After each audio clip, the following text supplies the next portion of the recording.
اللہ اکبر اللہ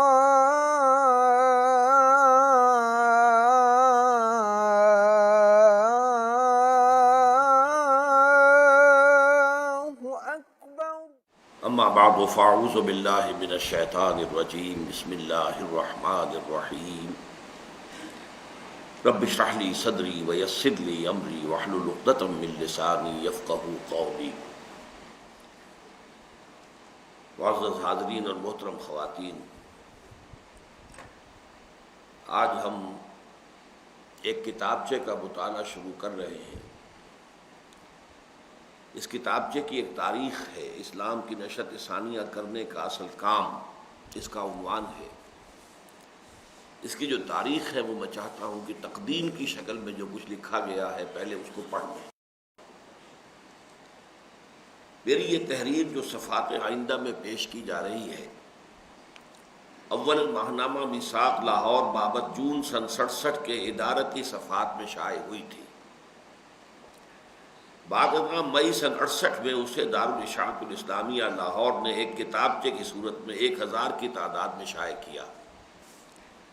دوسری بار یہ کتابچہ دسمبر سن 72 میں 2000 کی تعداد میں شائع ہوا۔ تیسری بار جون 73 میں 4000 کی تعداد میں شائع ہوا۔ چوتھی بار سن 80 میں 2000 طبع ہوا، اور اب پانچویں بار اپریل 82 میں 5500 کی تعداد میں طبع ہو رہا ہے۔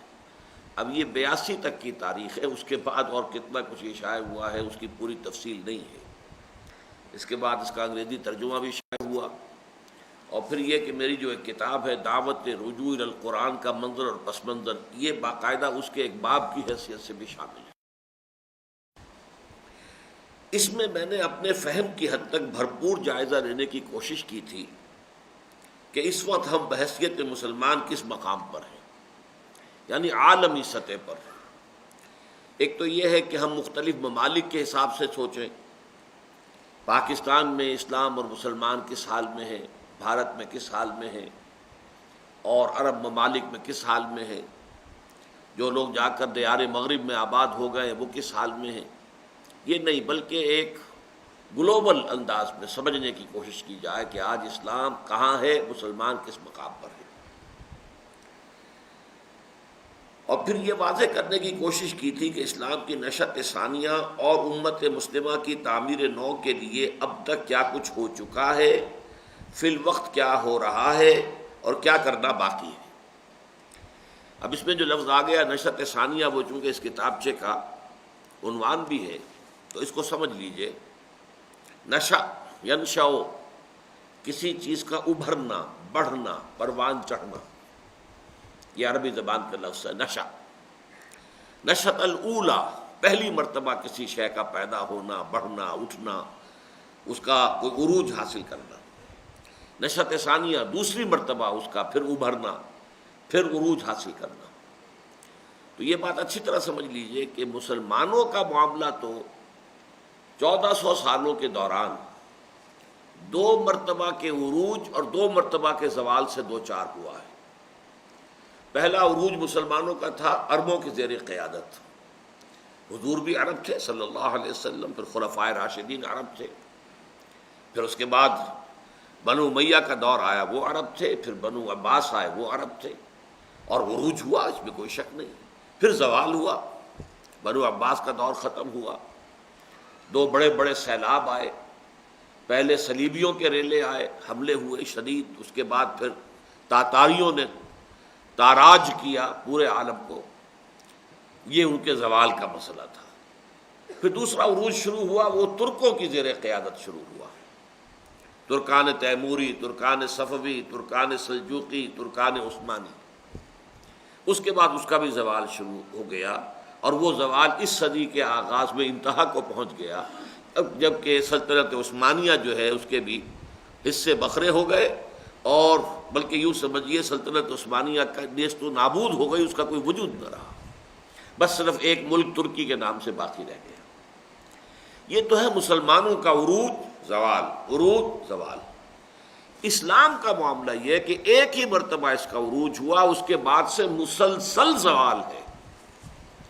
اس کا عروج ہے حضور کا دور سعادت، دور نبوی علی صاحب الصلاۃ والسلام، اور دور خلافت راشدہ۔ وہیں سے اس کا زوال شروع ہو گیا۔ خلافت راشدہ ختم ہوئی تو معنی کیا تھے اس کے کہ اب جو ٹھیٹھ اسلامی نظام حکومت ہے وہ ختم ہو گیا۔ اس کے بعد ملوکیت کا دور آیا مسلسل، پھر یہ کہ کولونیل رول کا دور آیا۔ تو اسلام کا معاملہ یہ کہ ابھی ایک ہی مرتبہ یہ ابھرا تھا، اس کے بعد سے مسلسل زوال سے دو چار ہے۔ البتہ اب اس کے نشأت ثانیہ کے آثار ہیں، اب اس کا امکان ہے، نظر آ رہا ہے اور محسوس ہوتا ہے کہ تاریخ ادھر جا رہی ہے کہ اسلام کی نشأت ثانیہ ہوگی، دوسری مرتبہ اس میں ابھار آئے گا، اس کو عروج حاصل ہوگا اور اس کو جو ہے دنیا کے اندر غلبہ اور استیلاء حاصل ہوگا۔ تو یہ نشأت ثانیہ کے حوالے سے اس لفظ کو اچھی طرح سمجھ لیجئے کہ اس کا مفہوم کیا ہے۔ تو اسلام کی نشأت ثانیہ کے حوالے سے امت کی اب تک کیا کچھ ہو چکا ہے، فی الوقت کیا ہو رہا ہے اور کیا کرنا باقی ہے۔ یہ بھی نوٹ کر لیجئے کہ یہ مضمون جیسا کہ ابھی ہم نے پڑھا ہے، یہ میثاق میں چھپا تھا جون سن 67 میں۔ اس سے پہلے مارچ، اپریل، مئی سن 67 میں تین جو اقساط تھی اور تین جو اشاعتیں تھیں ماہنامہ میثاق کی، اس کے ادارتی صفحات میں میری جو تحریر شائع ہوئی تھی وہ تھی ہندوستان کے اعتبار سے، ہندوستان میں اسلام کا عروج و زوال کیسے ہوا اور ہم کہاں کھڑے ہیں، خاص طور پر تحریک شہیدین کے بعد سے پھر جو ہندو مسلم مسئلہ پیدا ہوا، انگریز یہاں پر آ گیا، اس کے بعد تحریک پاکستان شروع ہوئی، پھر پاکستان بن گیا، اس کے بعد کے کیا حالات ہوئے، یہ میرا موضوع تھا پہلے 3 مہینوں میں، مارچ، اپریل اور مئی۔ اور یہ اب شامل ہے میری کتاب میں جس کا نام ہے اسلام اور پاکستان۔ جون کے مہینے میں یہ شائع ہوا ہے۔ یہ چونکہ ایک مستقل نوعیت کی تحریر تھی، پوری عالمی سطح پر اسلام کے معاملے کا جو ہے اس پر جائزہ لیا گیا، اس لیے اسے ایک علیحدہ کتابچے کی شکل میں شائع کیا گیا۔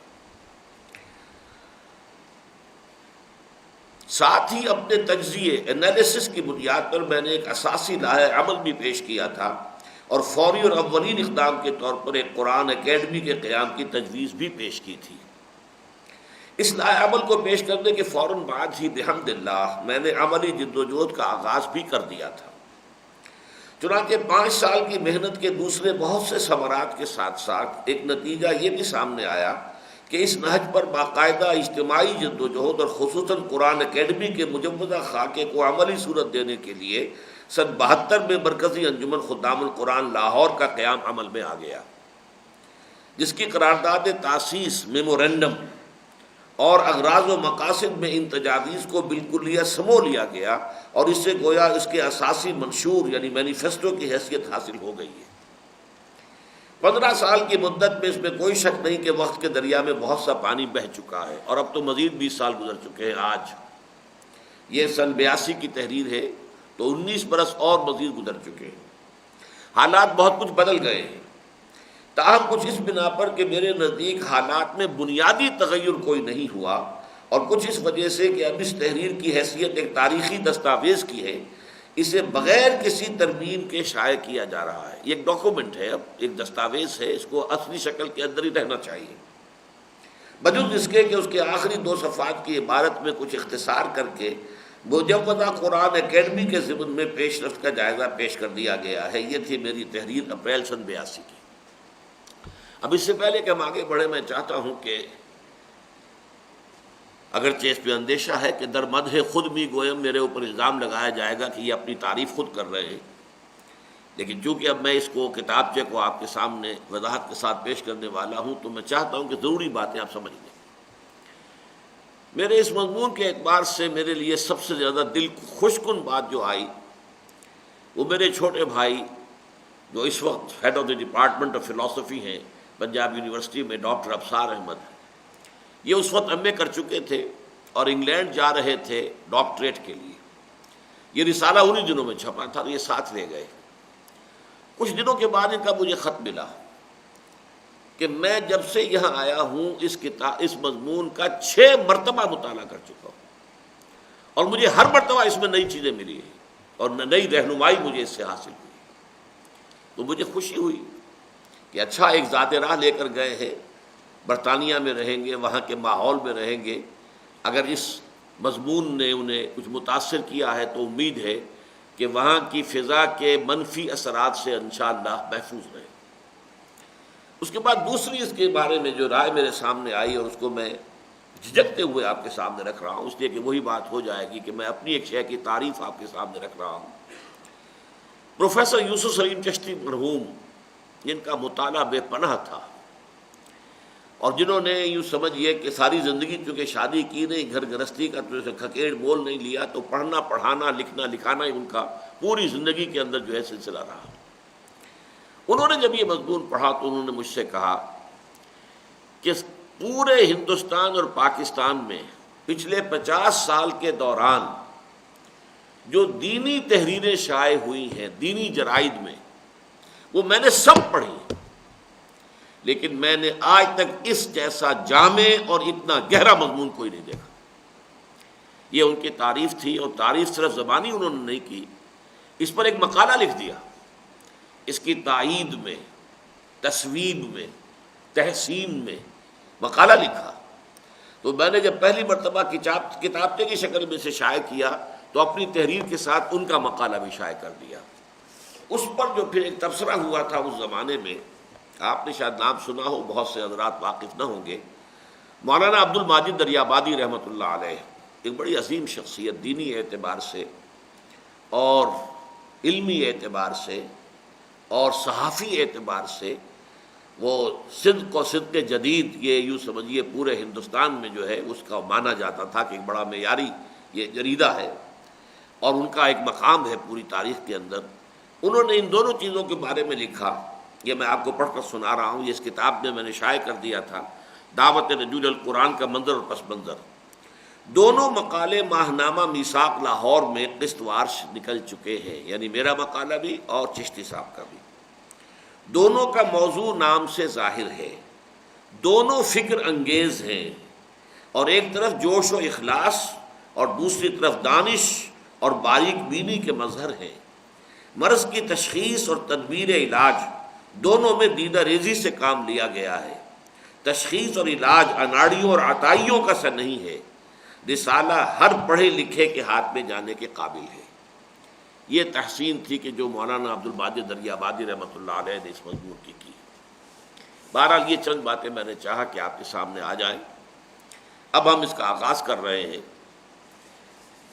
اس کی پہلی بحث ہے فکر مغرب کا ہماگیر استیلا۔ اب چونکہ شکایت یہ ہے کہ یہ بڑی مشکل زبان میں یہ مضمون لکھا گیا ہے، تو یہ پہلا عنوان ہی جو ہے اس میں استیلا کا لفظ جو ہے بہت سے لوگوں کے لیے ایک الجھن پیدا کرنے کا سبب بنتا ہے۔ استیلا کیا ہے؟ دیکھیے، ولی جو ہے واو لام یا، اس سے ایک بنتا ہے ولیٌ، اولیاء جس کی جمع اولیاء اللہ، ولی اللہ، اس سے اسم بنتا ہے ولایت، اسی سے ایک لفظ بنتا ہے والی۔ والی کہتے ہیں حاکم کو، والی کوفہ، والی بصرہ، والی فلاں، والی حاکم کو کہتے ہیں۔ اس سے اسم بنتا ہے ولایت، واو کے زبر کے ساتھ، اور اس سے باب استفعال کا مصدر بنتا ہے استیلا، اصل میں استولا ہے، واو جو ہے وہ یہ کی شکل اختیار کر گیا، تو استیلا کسی جگہ پر غالب آ جانا، حاکم ہو جانا، وہاں پر اس کا تمکن ہو جانا، یہ استیلا کے معنی ہے۔ تو عنوان کا مطلب کیا ہے؟ فکر مغرب کا ہماگیر استیلا، کہ اس وقت پوری دنیا میں ہماگیر جو سب کو احاطے میں لیے ہوئے ہے، پوری ایک گلوبل سویلائزیشن اس وقت دنیا میں ہے، اور اس میں غالب جو ہے پوری دنیا میں وہ ایک مغرب کا فکر ہے جو مغرب سے پروان چڑھا، یورپ سے ابھرا، لیکن پھر پوری دنیا کے اندر پھیل گیا۔ فکر مغرب کا ہماگیر استیلا۔ موجودہ دور بجا طور پر مغربی فلسفہ و فکر اور علوم و فنون کی بالادستی کا دور ہے۔ اب اس میں دو الفاظ آئے ہیں، ایک ہے فلسفہ و فکر، thought, philosophical thought, sociological thought, جس میں مختلف شعبے ہیں، فلسفہ بھی ہے، پولیٹیکل سائنس بھی ہے، ہسٹری بھی ہے، اور سوشولوجی بھی ہے، اکنامکس ہے بہت بڑا۔ اب یہ ہے سب کے سب کیا ہے؟ فکر اور فلسفہ۔ پھر علوم و فنون جو ہے وہ ہے سائنسز، ٹیکنالوجی، فزکس ہے، کیمسٹری ہے، بایولوجی ہے، پھر فزکس اور کیمسٹری کے تحت پھر جو بھی اکتشافات ہوئے، جو ایجادات ہوئیں، جو ایکسپلوژن ہوا معلومات کا، تو ان دونوں چیزوں کے ساتھ ساتھ رکھیے، ایک ہے فلسفہ و فکر اور ایک ہے علوم اور فنون۔ تو موجودہ دور بجا طور پر مغربی فلسفہ و فکر اور علوم و فنون کی بالادستی کا دور ہے، اور آج پورے کرۂ ارضی پر اس کو نوٹ کیجئے، انڈر لائن کیجئے، پورے کرۂ ارضی پر مغربی افکار و نظریات اور انسان اور کائنات کے بارے میں وہ تصورات پوری طرح چھائے ہوئے ہیں جن کی ابتدا آج سے تقریباً 200 سال قبل یورپ میں ہوئی تھی، اور جو اس کے بعد مسلسل مستحکم ہوتے اور پروان چڑھتے چلے گئے۔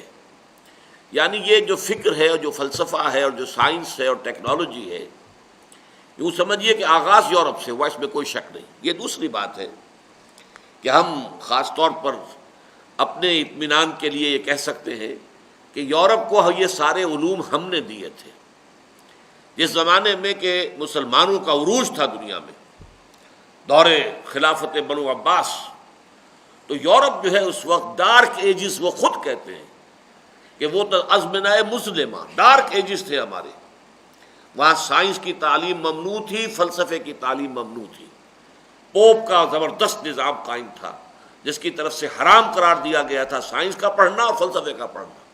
جس کے گھر سے سائنس یا فلسفے کی کتاب نکلتی تھی اس کو زندہ جلا دیتے تھے، انسان کو، کتاب کو نہیں، انسان کو۔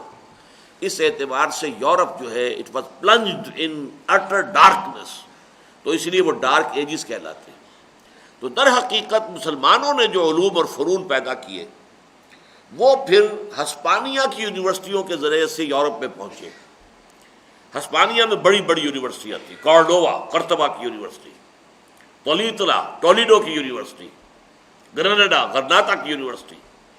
تو جیسے آج ہمارے نوجوان جاتے ہیں یورپ کی یونیورسٹیوں میں علم حاصل کرنے، امریکہ کی یونیورسٹیوں میں علم حاصل کرنے، ویسے ہی اس وقت جو ہے یورپ کا نوجوان آتا تھا، اور خاص طور پر 3 ملک جو ہسپانیہ کے ساتھ ہی ملے ہوئے ہیں تقریباً، فرانس کے ساتھ ہی جرمنی، اور نیچے جنوب میں لمبی سی ٹانگ نکلی ہوئی یہ اٹلی ہے۔ تو یہ 3 ملک وہ ہیں کہ جن کی بہت بڑی تعداد میں نوجوانوں کی، ان لوگوں یہ گئے وہاں اور ان یونیورسٹیوں سے انہوں نے تعلیم حاصل کی اور واپس آئے، تو اس کے تحت وہاں 2 تحریکیں شروع ہوئیں، ایک ریفارمیشن اصلاح مذہب کی تحریک اور ایک رینائسنس احیاء العلوم کی تحریک۔ لیکن ظاہر بات ہے کہ اس کے بعد مسلمان سو گئے، بنو عباس ان کی حکومت عیاشیوں کا اڈا بن گئی، محلات میں وہی کچھ ہونے لگا جو ہر طرح کے ہر ملک کے محلات میں ہوا کرتا تھا۔ ہم سو گئے، انہیں ہم نے جگا دیا، اور انہوں نے پھر جاگ کر ایک طرف فکر اور فلسفہ، اس میں جولانیاں دکھائیں اپنے قلم کی، اپنے سوچ کی، اپنے غور و فکر کی، دوسری طرف انہوں نے سائنس کے میدان میں جو ہے بڑی تیزی کے ساتھ ترقی کی۔ اس لیے میں نے یہ الفاظ لکھے ہیں، آج پورے کرۂ ارضی پر مغربی افکار و نظریات اور انسان اور کائنات کے بارے میں وہ تصورات پوری طرح چھائے ہوئے ہیں جن کی ابتدا آج سے تقریباً 200 سال قبل یورپ میں ہوئی تھی، اور جو اس کے بعد مسلسل مستحکم ہوتے اور پروان چڑھتے چلے گئے۔ یہ بھی نوٹ کر لیجئے کہ اس فکر اور فلسفے اور علوم اور فنون کے پورے دنیا میں پھیلنے کا ذریعہ کیا بنا؟ Colonial rule. ظاہر بات ہے جہاں علم آ گیا، ٹیکنالوجی آ گئی، بیداری آ گئی، تو وہاں پاور پوٹینشل ڈیولپ ہو گیا، قوت۔ اب قوت جو ہے وہ چاہتی ہے اپنا پھیلاؤ، قوت جو ہے وہ ایکسٹینشن چاہتی ہے۔ لہذا یورپ میں جو پاور پوٹینشل ڈیولپ ہوا، اب اسے چاہیے تھی توسیع۔ اس توسیع کے لیے جو خشکی کا راستہ تھا وہ تو بند تھا۔ آٹومان امپائر کھڑی ہوئی تھی زبردست، شمالی افریقہ پر بھی اس کا تسلط تھا، مغربی ایشیا پر بھی تسلط تھا، مشرقی یورپ پر بھی تھا۔ لہذا یہ سینٹرل یورپ کا جو بھی پاور پوٹینشل ڈیولپ ہوا ہے، وہ اس راستے سے تو جو بھی فتوحات کا اپنا دائرہ جو ہے وہ وسیع نہیں کر سکتا تھا۔ لیکن 1498 میں واسکو ڈی گاما نے راستہ تلاش کر لیا، round the Cape of Good Hope, وہاں سے ہو کر اس نے ہندوستان تک کا راستہ بنا لیا واسکو ڈی گاما نے۔ اب اس راستے سے سیلاب آیا مغربی اقوام کا، فرانسیسی آ گئے، برطانوی آ گئے، ڈچ آ گئے، ولندیزی آ گئے، اسپینیئرڈز آ گئے، ان سب نے آ کر سب سے پہلے ہندوستان پر قبضہ کیا، اور یہ جو سماٹرا، جاوا، جزائر شرق اور ہند کہلاتے تھے ان پر قبضہ کیا۔ ہوتے ہوتے کچھ عرصے کے بعد سلطنت عثمانیہ بھی کمزور ہو گئی، اور اس صدی کے آغاز میں، بلکہ پچھلی صدی کے آغاز میں، اب تو 21ویں صدی ہے، 20ویں صدی کے آغاز میں پھر پہلی جنگ عظیم کے بعد سلطنت عثمانیہ بھی ختم ہو گئی، اور پورا عالم اسلام جو ہے وہ گویا کہ یورپ کے زیر نگیں آ گیا۔ اس کے علاوہ یہ ہے کہ ان کے کا جو دھاک بیٹھی پوری دنیا میں ان کے فتوحات کی وجہ سے، ان کے علمی ایجادات کی وجہ سے، تو ان کے فکر اور ان کے نظریات بھی ان کے ساتھ ساتھ ہی پھیلتے چلے گئے۔ آج کی دنیا، اب یہ نیکسٹ سینٹنس ہے ذرا، آج کی دنیا سیاسی اعتبار سے خواہ کتنے ہی حصوں میں منقسم ہو، تقریباً ایک ہی طرز فکر اور نقطۂ نظر پوری دنیا پر حکمران ہے۔ یعنی آپ زمین کے نقشے پر دیکھیں گے، یہ ملک ہے ہندوستان، یہ پاکستان، یہ افغانستان، یہ ایران، یہ فلاں، ادھر چین ہے، یہ کمبوڈیا ہے، یہ وہ ہے، یہ تو ہے تقسیمیں، یہ صرف سیاسی تقسیمیں ہیں، لیکن تہذیب کے اعتبار سے، تمدن کے اعتبار سے، نظریات کے اعتبار سے، یہ اندر حقیقت ایک ہی رنگ ہر جگہ پر آپ کو ملے گا۔ آج کی دنیا سیاسی اعتبار سے خواہ کتنے ہی حصوں میں منقسم ہو، تقریباً ایک ہی طرز فکر اور نقطۂ نظر پوری دنیا پر حکمران ہے، اور بعض سطحی اور غیر اہم اختلافات سے قطع نظر ایک ہی تہذیب اور ایک ہی تمدن کا سکہ پوری دنیا میں رواں ہے۔ ذرا سا فرق تو ہوگا ہر جگہ پر، لیکن یہ کہ ہر جگہ پر اب آپ دیکھیے، ایک ڈاکٹر یہاں پر سرجن ہے یا فزیشین ہے، ان کی وضاقتہ، ان کا لباس، ان کا رہن سہن، وہ ویسا ہی ایک ڈاکٹر اس پنجاب میں ہو، کوئی سکھ ہو، اس کا بھی وہی انداز ہوگا، ویسا ہی بنگلہ دیش میں ہو وہی اس کا بھی انداز ہوگا، رہن سہن بھی وہی، لباس بھی وہی، وضاقتہ بھی وہی، جاپان میں چلے جائیے وہی ہوگا، امریکہ میں چلے جائیے وہی ہوگا۔ تو جو اپر طبقات ہیں ان سب کے اندر تو ایک ہی تہذیب ہے۔ ہاں لوور لیول پر ٹھیک ہے، عوام کے اندر ذرا فرق نظر آئے گا کہ جا کے ہوتے ہیں مساجد میں سفارات و غریب، وہ مسجدوں میں جا رہے ہیں یا مندروں میں جا رہے ہیں یا کہیں اور، بہت ہی یوں سمجھیے کہ نچلا طبقہ جو ہے عام طور پر دنیا کے ممالک میں، مسلمانوں میں تو پھر بھی مڈل کلاس جو ہے اس حد تک کوئی نہ کوئی مذہبیت ہے، باقی تو دنیا میں کہیں مذہبیت کا نام و نشان نہیں، وہ سب کے سب اسی رنگ کے اندر لگے ہوئے ہیں۔ کہیں کہیں منتشر طور پر کوئی دوسرا نقطۂ نظر اور طرز فکر اگر پایا بھی جاتا ہے تو اس کی حیثیت زندگی کی اصل شاہراہ سے ہٹی ہوئی پگڈنڈی سے زیادہ نہیں ہے، ورنہ مشرق ہو یا مغرب، ہر جگہ جو طبقے قیادت و سیادت کے مالک ہیں، جنہیں آپ ایلیٹ کہتے ہیں، جو ایلیٹ کلاس ہے آپ کی، ہر جگہ جو طبقے قیادت و سیادت کے مالک ہیں، جن کے ہاتھوں میں اجتماعی زندگی اور اس کے جملہ متضمنات کی اصل زمام کار ہے، وہ سب کے سب بلا استثناء ایک ہی رنگ میں رنگے ہوئے ہیں۔ اب میں یہاں پر ایک واقعہ، چونکہ پہلے بھی مجھے اب یاد آیا کہ میں نے بیان کیا تھا تو آج پھر بیان کر دوں۔ میرے کلاس فیلو تھے، انہوں نے شادی نہیں کی تھی، بہت لیٹ آ کر انہوں نے شادی کی، یوں سمجھیے کہ آج سے کوئی یہ 15 سال پہلے کا واقعہ ہے۔ تو گویا کہ انہوں نے وہ شادی کی وہ تقریباً 55 برس کی بات کی عمر میں آ کر، تو انہوں نے مجھے بھی دعوت دی۔ میں نے کہا بھائی نکاح تو مسجد میں نہ ہو تو میں شریک ہوتا ہی نہیں ہوں۔ کہ اچھا پھر ولیمے میں آ جائیں۔ میں ولیمے میں گیا، وعدہ کر لیا تھا۔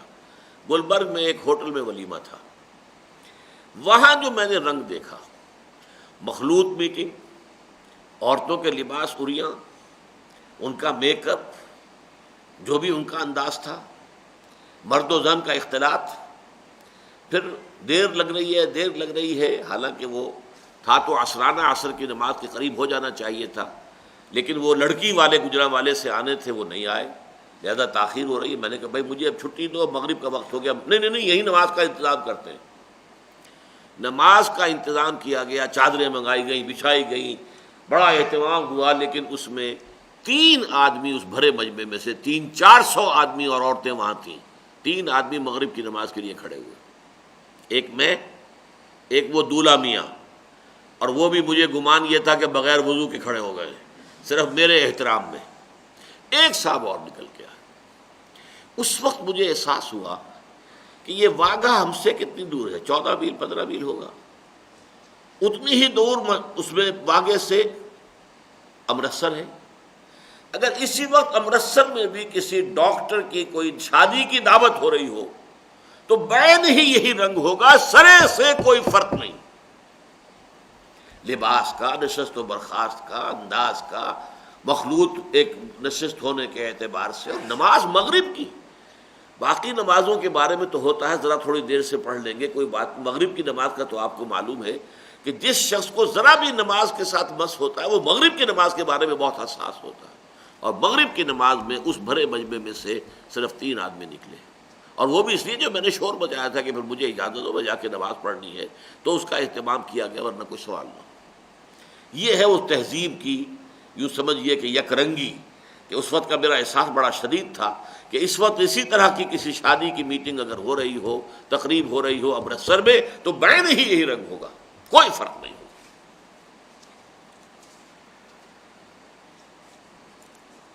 ورنہ مشرق ہو یا مغرب، ہر جگہ جو طبقے قیادت و سیادت کے مالک ہیں اور جن کے ہاتھوں میں اجتماعی زندگی اور اس کے جملہ متضمنات کی اصل زمام کار ہے، زمام کار لگام کو کہتے ہیں، امور کی لگام، وہ سب کے سب بلا استثناء ایک ہی رنگ میں رنگے ہوئے ہیں۔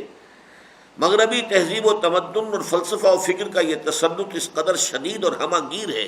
اب یہ ہے سب سے اہم معاملہ جو اب یہاں اس آخری سینٹنس میں آ رہا ہے، کہ مغرب کا یہ فکر جو ہے اتنا گہرا ہے، اس کی چھاپ اتنی گہری ہے کہ بعض ان قوتوں کے نقطہ نظر کا جائزہ اگر دقت نظر سے لیا جائے جو مختلف ممالک میں مغربی تہذیب و تمدن کے خلاف صف آ رہا ہے، مثلا ہمارے ہاں مذہبی جماعتیں ہیں، مذہبی تحریکیں ہیں جو اس تہذیب کو کنڈیم کرتی ہیں، اس تہذیب کے خلاف بات کرتی ہیں، چاہتی ہیں کہ نہیں یہ تہذیب آگے پروان نہ چڑھے۔ لیکن اب جو میری جو آبزرویشن ہے، نقطۂ نظر کا جائزہ دقت نظر سے لیا جائے تو معلوم ہوتا ہے کہ وہ بھی مغرب کے اثرات سے بالکلیہ محفوظ نہیں ہے۔ ان کی ویلیوز بھی وہی ہے، اصل اہمیت دنیا کی زندگی کی ہے، آخرت ہاں ہے، ہوگی، ٹھیک ہے، اللہ بخشنے والا ہے، باقی یہ کہ اصل اہمیت تو اس دنیا کی ہے، اسی کے لیے بھاگ دوڑ، اسی کے لیے صبح سے شام تک بھاگ دوڑ، اور شام کو اور رات کو اگر سوچ بچار بھی ہے تو اسی کا ہے۔ اور خود ان کا طرز فکر بہت حد تک مغربی ہے۔ اب آئیے بنیادی نقطۂ نظر جس سے ابھی ہم نے ایک مبہم سی اصطلاح میں بیان کیا ہے، مغرب کا فلسفہ اور فکر، اس کا بنیادی نقطۂ نظر کیا ہے؟ تہذیب جدید کی بنیاد میں جو فکر کام کر رہا ہے وہ نہ تو کوئی ایک دن میں پیدا ہو گیا ہے اور نہ ہی کوئی سادہ اور بسیط شے ہے۔ اس سے پہلے ذرا میری ایک تمثیل اور سن لیجئے، جو میں نے کہا کہ ہر ملک کے اندر جو اونچے طبقات ہیں وہ ایک ہی تہذیب ہے، البتہ نچلے طبقات کے اندر آپ کو فرق نظر آ جائے گا۔ ہندو نے دھوتی باندھی ہوئی ہے، مسلمان نے جو ہے وہ پاجامہ پہنا ہوا ہے، شلوار پہنی ہوئی ہے، یہ نظر آ جائے گا۔ ایلیٹ کلاس سب پینٹ میں ہے، ان کا لباس جو ہے وہ تو وہی ہے جو مغرب سے آیا ہے، چاہے وہ ہندو ہو، سکھ ہو، پاکستانی ہو، کوئی ہو، کسے باشد، عرب ہو یا کوئی ہو۔ تو اس کے لیے ایک تمثیل میں نے دی تھی جو اب ذہن میں آئی ہے کہ دیکھیے روئے ارضی پر، زمین پر تو آپ کو بڑا فرق نظر آئے گا، کہیں پہاڑ ہے اونچا، کوہ ہمالیہ جو ہے کئی میل سطح سمندر سے اونچا کھڑا ہوا، کہیں بالکل لقودق صحرا ہے، کہیں بڑے گہرے جنگلات ہیں، ایمیزون کا طاس اور کانگو کا طاس اور اس کے جنگلات، کہیں سمندر ہے۔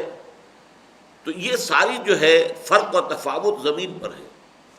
اوپر جائیے تو فضا جو ہے وہ ایک ہی فضا ہے کہ جو پورے گلوب کو اس نے انگلف کیا ہوا ہے، ایک ہی اس کے اندر لپیٹ میں پوری دنیا ہے، وہاں کوئی فرق نہیں، فضا ایک ہی ہے، وہ بھارت ہو، وہ پاکستان ہو، وہ ایران ہو، وہ اور آگے چلے جائیں، فضا تو وہی ہے۔ اسی طریقے سے جو ہمارے ایلیٹ طبقات ہیں، ان کا فکر، ان کی سوچ، ان کا نقطۂ نظر اور ان کا رہن سہن، ان کی وضاقتہ، یہ سب کی سب جو ہے یہ مغربی رنگ میں رنگی ہوئی ہے۔ تہذیب جدید کی بنیاد میں جو فکر کام کر رہا ہے وہ نہ تو کوئی ایک دن میں پیدا ہو گیا اور نہ ہی کوئی سادہ اور بسیط شے ہے، بلکہ ان 150-200 سالوں کے دوران فلسفے کے کتنے ہی مکاتب فکر یورپ میں پیدا ہوئے اور کتنے ہی زاویہ ہائے نگاہ سے انسانوں نے انسان اور انسانی زندگی پر غور و فکر کیا، لیکن اس پورے ذہنی و فکری سفر کے دوران ایک نقطۂ نظر جو مسلسل پختہ ہوتا چلا گیا اور جسے بجا طور پر اس پورے فکر کی اساس قرار دیا جا سکتا ہے، وہ یہ ہے کہ اس میں خیالی اور ماورائی تصورات کے بجائے ٹھوس حقائق و واقعات کو غور و فکر اور سوچ بچار کا اصل مرکز و محور ہونے کی حیثیت حاصل ہے۔ اب اس بات کو سمجھ لیجئے، چشتی صاحب نے جب مقالہ لکھا تھا میری اس تحریر کی تائید میں، تو 11 فلسفے گنوائے تھے کہ تم نے جو لکھا ہے کہ بہت سے مکاتب فکر پیدا ہوئے، 11 فلسفوں کے نام انہوں نے گنوائے۔ یہ سب اگرچہ نام علیحدہ، لاجیکل پازیٹیوزم ہے اور اس کے اندر امپیریسزم ہے اور ریئلزم ہے، بہت بے شمار ہے، لیکن در حقیقت ان کا نقطہ نظر وہی ہے جو تم نے بیان کیا ہے، وہ اس میں مشترک ہے یقین اس حد تک۔ اور وہ نقطہ نظر کیا ہے کہ چاہے ان کے نام مختلف ہیں، برانڈ مختلف ہیں، اصل شے کیا ہے کہ اس میں جو ٹھوس چیز ہو، یعنی جو ہمارے حواس خمسہ کی گرفت میں آ جائے، جسے ہم دیکھ سکیں، جسے ہم سن سکیں، جسے ہم چکھ سکیں، جسے ہم چھو سکیں، جسے ہم سونگھ سکیں، یہ چیزیں ہیں کہ جو ریئل ہے، حقیقی ہے، تو ساری توجہ ان پر مرکوز۔ باقی وہ چیزیں کہ جو ماورائی ہیں، میٹا فزیکل ہیں، جو ہمارے حواس کے دائرے سے باہر ہیں، وہ ہیں یا نہیں ہیں، ہوں گی، چلو ہوں گی مان لیتے ہیں، لیکن یہ کہ اس سے فرق کیا پڑتا ہے، لیکن یہ تو ہے نا، یہ ٹھوس چیزیں تو ہیں۔ اب اس اصول کے تحت دیکھیے، میں نے 3 چیزوں کے مقابلے میں 3 چیزیں گنوائی۔ چنانچہ خدا کے بجائے کائنات، روح کی بجائے مادہ، اور موت کے بعد کسی زندگی کے تصور کے بجائے حیات دنیاوی کو اصل موضوع بحث قرار دیا گیا۔ بھائی خدا ہے یا نہیں ہے، ہوگا، چلو مان لیتے ہیں، کسی نے دیکھا نہیں، کسی نے سنا نہیں، جو مانتے ہیں وہ بھی کہتے ہیں وراء الورا ہے، ثم وراء الورا ہے، ثم وراء الورا ہے، اس کا نہ کوئی تخیل کر سکتے ہیں نہ تصور کر سکتے ہیں، تو چھوڑو، ہوگا، یہ کائنات تو ہے نا، اس میں تو کوئی شک نہیں۔ The universe is the reality۔ اس کو سمجھو، اس کو پڑھو، اس کا تجزیہ کرو، اس کی گہرائیوں میں اترو، اس میں جو فزیکل فورسز ہیں ان کو آئیڈینٹیفائی کرو، ان فورسز کو کوشش کرو کہ تم اپنے ہاتھ میں لے لو، بجلی کو اپنے قابو میں کر لو، بھاپ کو قابو میں کر کے کام لے لو۔ آخر یہ چیزیں ہیں جو حقیقی ہیں، جو واقعی ہیں، جن کے بارے میں شک نہیں ہو سکتا، جن کے بارے میں اختلاف نہیں ہو سکتا۔ اللہ ہوگا، ٹھیک ہے، کوئی مان لے تو کیا اور نہ مانے تو کیا، لیکن کائنات تو ہے نا، لہذا ہماری اصل توجہ اس یونیورس پر ہوگی۔ اسی طرح بھئی یہ روح کوئی شے ہے یا نہیں ہے، کیا پتہ، کس نے دیکھی، کوئی پتہ نہیں، یہ جسم تو ہے نا، یہ تو ہے، یہ تو حقیقت ہے، ٹھوس ہے، یہ جسم کی فکر کرو، بدن کی فکر کرو، باقی روح جو ہے وہ اگر ہے، کوئی مانتا ہے، کوئی روحانیت کا کوئی کسی نے جو ہے راگ الاپا ہے، ہوگا بھائی، لیکن ہمیں دلچسپی نہیں ہے، ہو سکتا ہے کہ ہو، لیکن کوئی یقین کے ساتھ نہیں کہہ سکتے۔ اسی طرح حیات اخروی، اچھا ایک اور زندگی بھی ہوگی، کیا پتہ، ٹھیک ہے، کہتے ہیں کچھ لوگ کہ ہوگی، شاید ہو، لیکن وہ تو شاید کے درجے میں ہے، یہ زندگی تو ہے نا، یہ تو ہے، یہ واقعہ ہے، اس زندگی کو سنوارو، اس زندگی کو بہتر کرو۔ لہذا سب سے اونچا نصب العین کیا بن گیا؟ ویلفیئر اسٹیٹ، ویلفیئر ہونی چاہیے، بہبود عوام ہونی چاہیے، یہاں پر جو ہے وہ منصفانہ نظام ہونا چاہیے، ساری توجہ اس دنیا کو سنوارو۔ اس کے لیے پولیٹیکل سائنس کا فن ایجاد ہو گیا، اس کے لیے اکنامکس کا فن ایجاد ہو گیا، اس کے لیے سوشیولوجی کے فن ایجاد ہو گئے، یہ سارے کس لیے تھے؟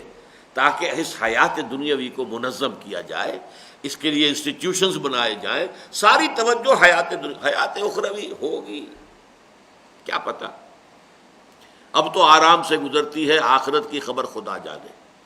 تو یوں سمجھیے کہ خدا، روح اور حیات اخروی، یہ تینوں تو ہو گئے گویا کہ ہے یا نہیں ہے، چلو ہوگا، نہیں ہے، ہو سکتا ہے نہ ہو، چھوڑو اس بات کو۔ ساری توجہ کس پر ہوگی؟ کائنات پر۔ کائنات کا مطالعہ کرو، فزکس کے ذریعے سے، کیمسٹری کے ذریعے سے، ایسٹرونومی کے ذریعے سے، بایولوجی کے ذریعے سے، یہ تو حقیقت ہے نا، واقعہ ہے۔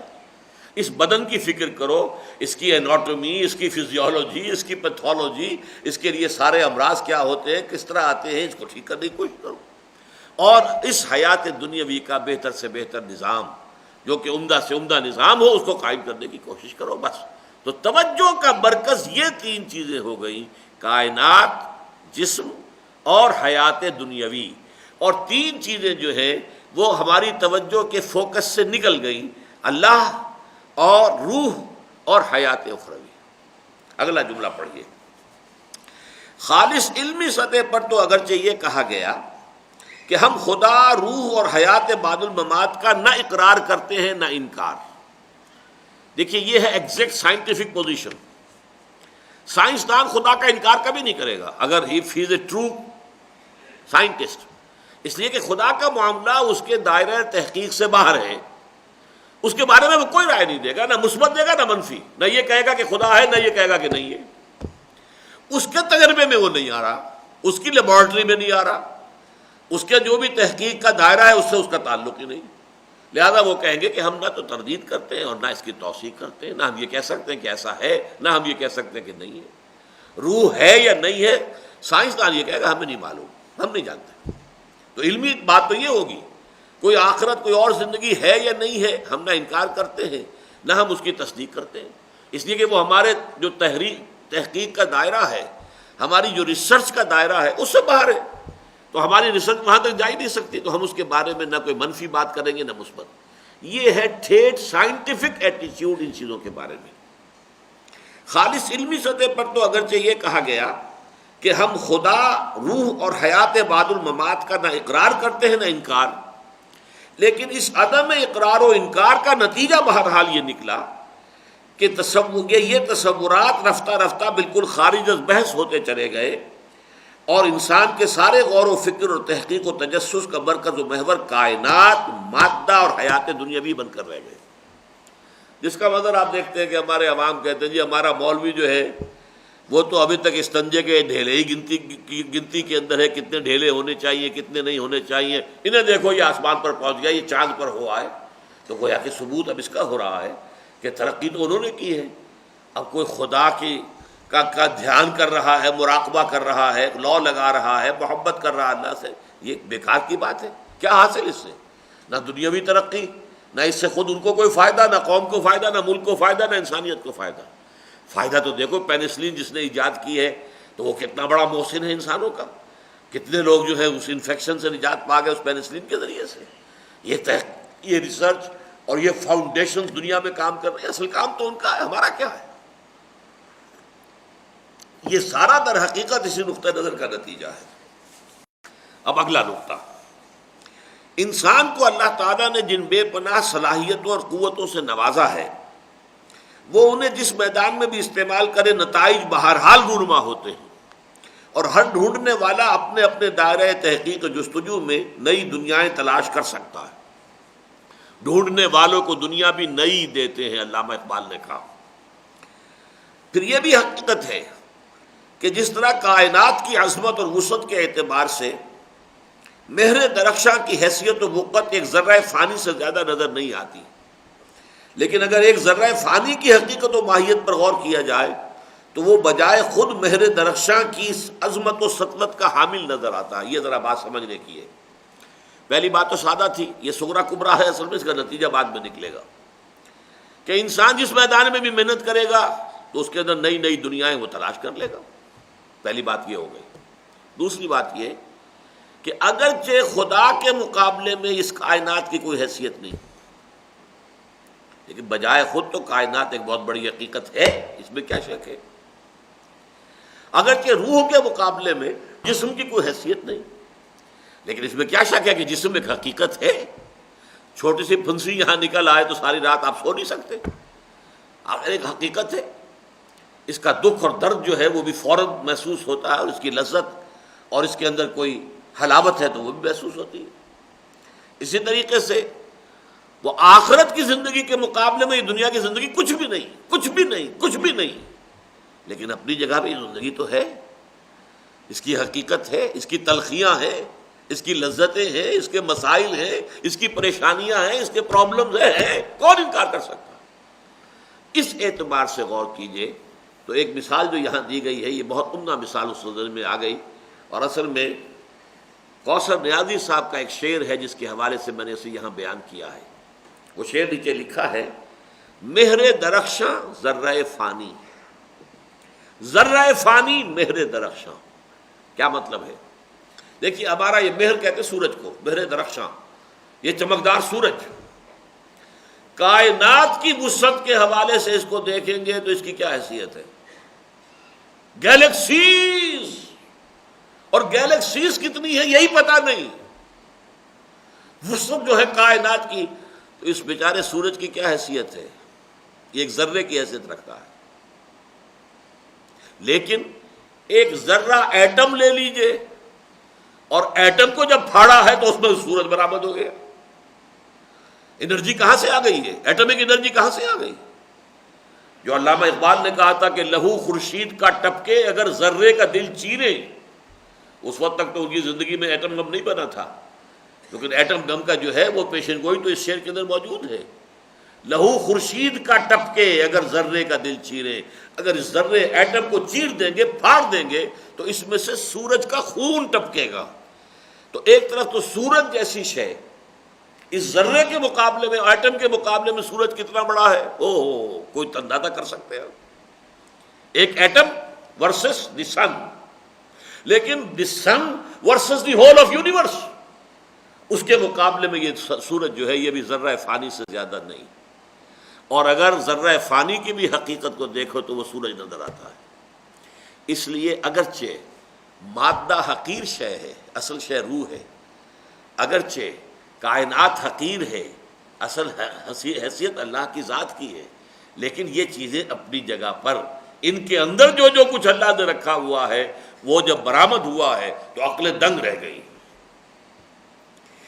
اسی طرح حقیقت نفس الامری کے اعتبار سے، چاہے خدا کے مقابلے میں کائنات، روح کے مقابلے میں مادہ، اور حیات اخروی کے مقابلے میں حیات دنیاوی کیسے ہی حقیر اور کتنے ہی بے وقت ہو، اگر نگاہوں کو انہی پر مرکوز کر دیا جائے تو خود ان کی وسعتیں بے کراں اور گہرائیاں اتھاہ نظر آنے لگتی۔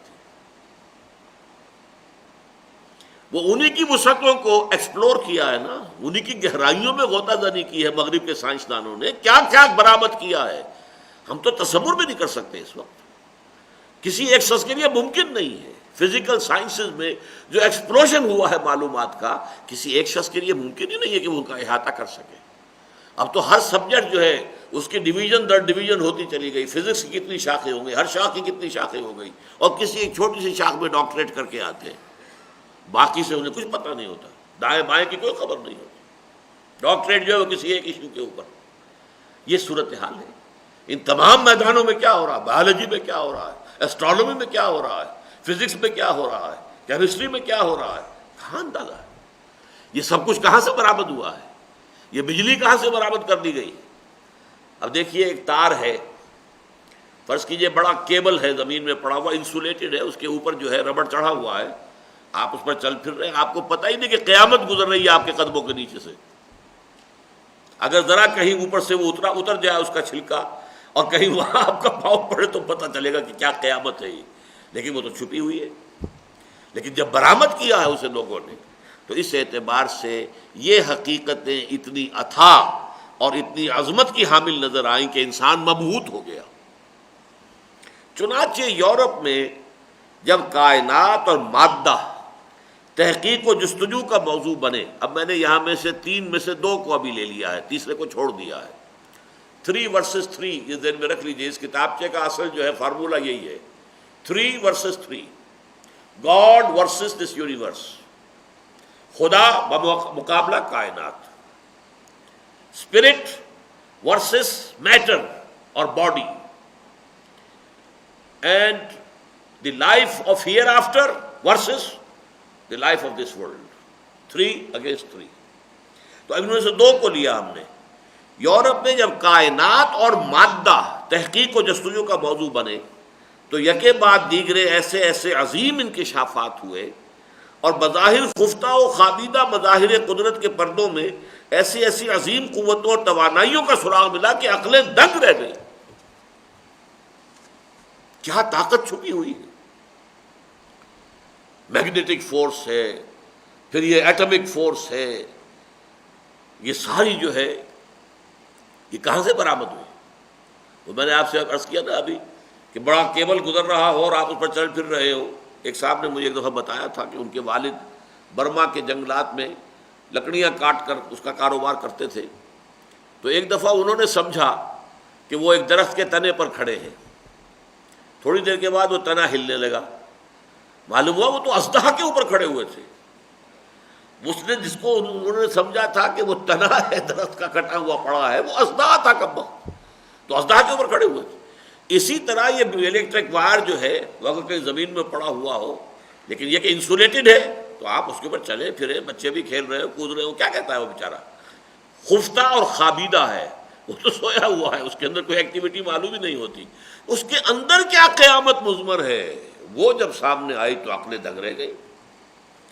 ایسی عظیم قوتوں اور توانائیوں کا سراغ ملا کہ عقلیں دنگ اور نگاہیں چکا چوندھ ہو گئیں اور علم و فن کی دنیا میں ایک عظیم انقلاب برپا ہو گیا.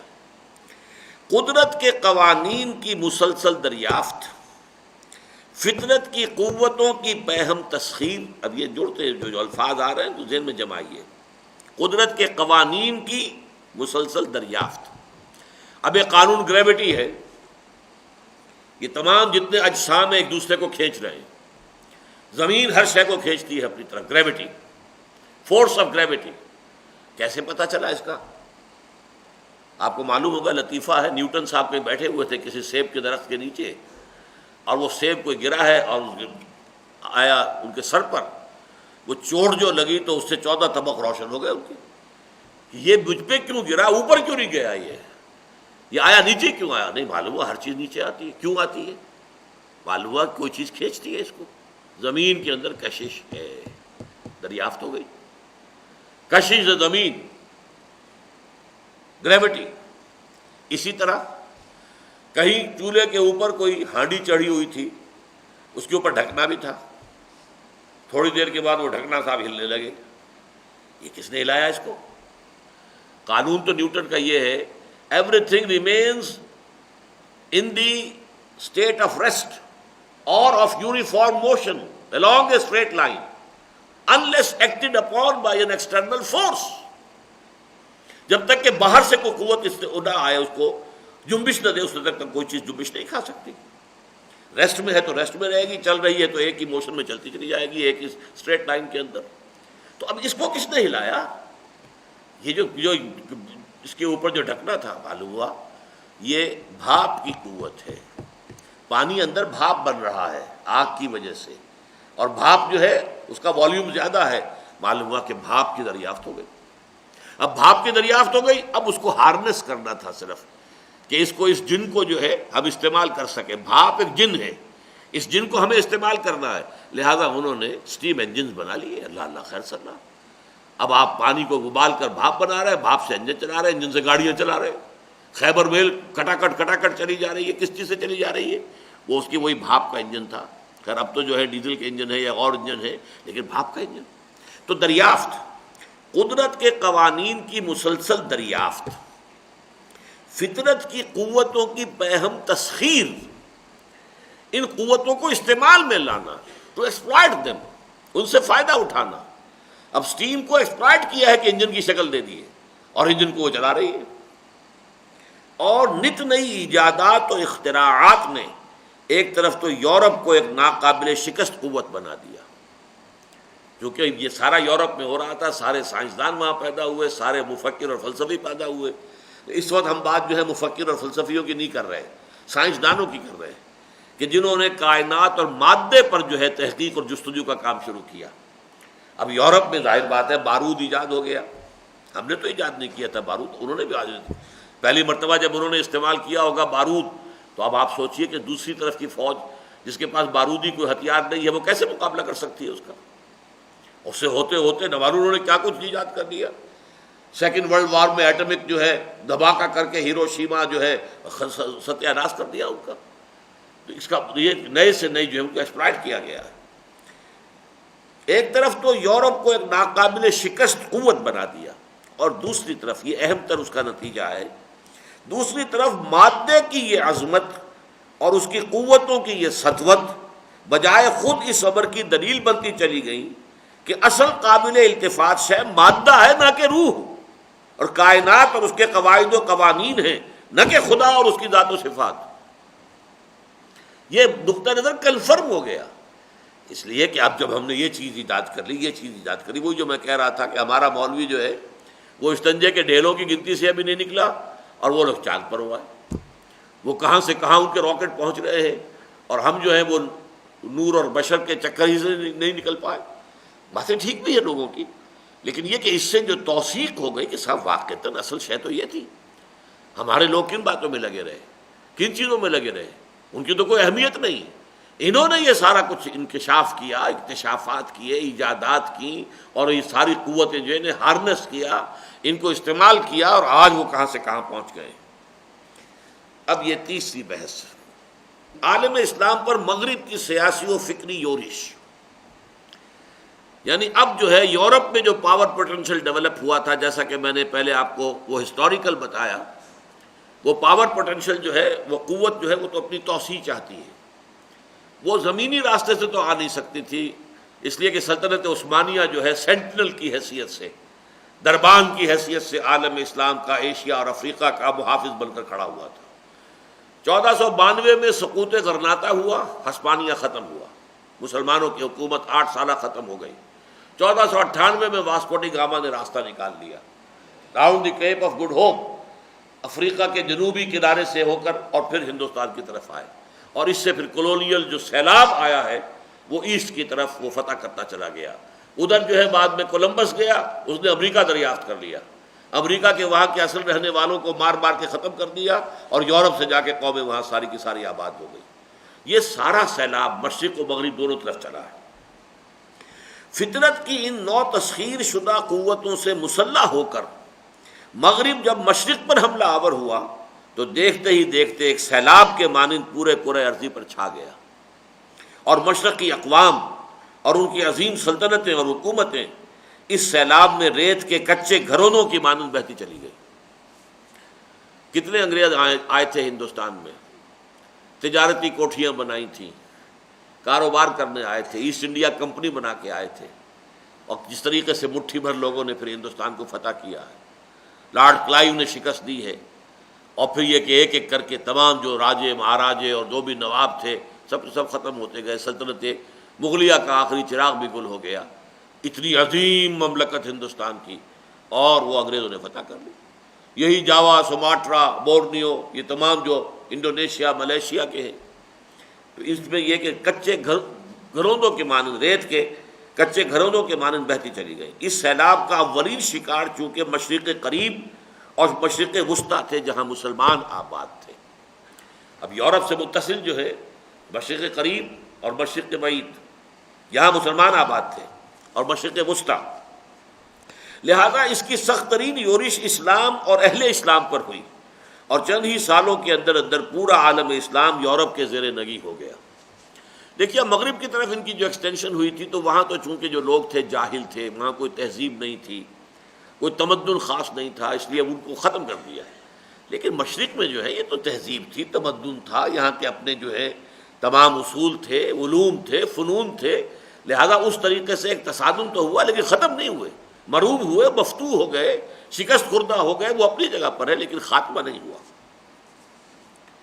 عالم اسلام پر مغرب کا یہ استیلاء، پھر وہی لفظ آ گیا جو پہلا میں نے آپ کو جس کی وضاحت کر دی تھی، غلبہ۔ عالم اسلام پر مغرب کا یہ استیلاء دو گونا تھا، یعنی عسکری اور سیاسی بھی، اور ذہنی اور فکری بھی۔ ایک طرف تو آئے، انہوں نے فتح کر لیا، پھر یہ کہ انہوں نے اپنے مشنریز بھیجنے شروع کر دیے، اب وہ یہاں پہ تبلیغ کر رہے عیسائیت کی، یا انہوں نے اسکول کالج کھولنے شروع کیے، وہاں مغربی علوم اب پڑھائے جا رہے، مغربی فلسفہ، مغربی فکر، مغربی سوچ، مغربی سائنس۔ تو یہ دونوں چیزیں ساتھ ساتھ آئیں کہ پہلے انہوں نے فتح کر لیا، سیاسی اور عسکری ان کا استیلاء ہوا، اور پھر ان کا فکر اور فلسفہ، ذہنی اور فکری بھی۔ لیکن یورپ کی اولین اور نمایاں ترین یورش چونکہ سیاسی تھی، لہذا عالم اسلام میں جو رد عمل ان کے خلاف پیدا ہوا، اس میں بھی اولاً اسی کا احساس نظر آتا ہے۔ ظاہر بات ہے کہ ہر عمل کا ایک رد عمل ہوتا ہے.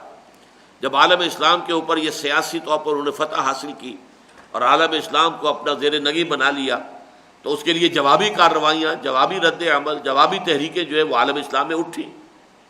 ملت اسلامی کے اسی تلخ احساس نے کہ یورپ نے کہیں براہ راست تسلط اور قبضے اور کہیں انتداب و تحفظ و حمایت کے پردے میں اسے اپنا محکوم بنا لیا ہے اور اسے چھوٹے چھوٹے ٹکڑوں میں تقسیم کر کے اس کی وحدت ملی کو پارا پارا کر دیا ہے، بارہا درد انگیز نالوں کی صورت اختیار کی اور اپنے شاندار ماضی کی حسرت بھری یاد، اپنی عمر رفتہ اور عظمت و سطوت گزشتہ کی بازیافت کی شدید تمنا اور گردش ایام کو پیچھے کی طرف لوٹانے کی بے پناہ خواہش نے کبھی سید جمال الدین افغانی کی سیماب بخش شخصیت کا روپ دھارا، کبھی تحریک خلافت کی صورت اختیار کی، لیکن حقائق نے ہر بار جذبات و خواہشات کا منہ چڑھایا اور مغرب کی سیاسی بالادستی رفتہ رفتہ ایک تسلیم شدہ واقعے کی صورت اختیار کرتی چلی گئی.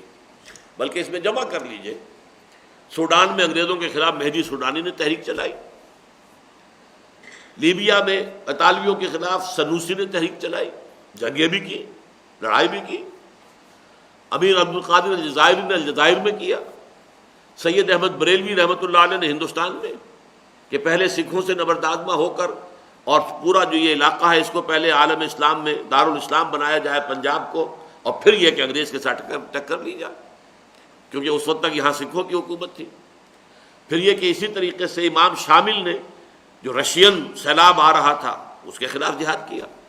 لیکن یہ کہ اور ایک بین الاقوامی سطح پر جمال الدین افغانی کی شخصیت ایک مفکر کی حیثیت سے اور تحریک خلافت کا جوش و خروش بھی، یہ سب در حقیقت جذباتی قسم کے رد عمل تھے یہ مغرب کے سیلاب کے خلاف. مغرب کا استیلاء، مغرب کا غلبہ، مغرب کی حکومت، کولونیل رول، اس کے خلاف پہلا رد عمل یہی تھا.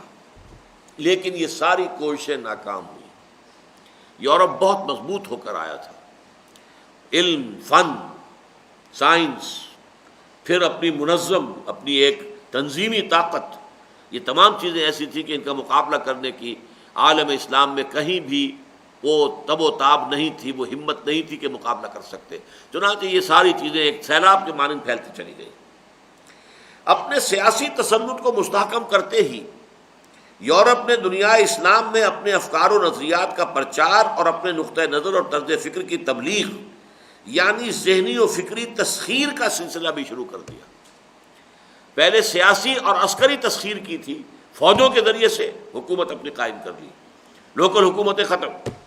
اب یہ ہے کہ اپنے فکر اور فلسفے کے ذریعے سے ان کے ذہنوں کو مسخر کرنا، ان کے ذہنوں کو بھی اپنے سانچے میں ڈھال لینا، ان کی تہذیب کو بھی اپنے رخ پر لے آنا، جس کے لیے کہ مشہور قول ہے لارڈ میکالے نے جو بنایا تھا نظام تعلیم، میکالے، اس نے کہا تھا کہ ہم ایک ایسا نظام تعلیم یہاں بنانا چاہتے ہیں جس کے نتیجے میں ہندوستانی لوگ صرف اپنی چمڑی کی رنگت کے حساب سے تو وہ ہندوستانی معلوم ہوں، باقی تہذیب، تمدن، ذہن، فکر، سوچ ہر اعتبار سے یورپین بن جائیں.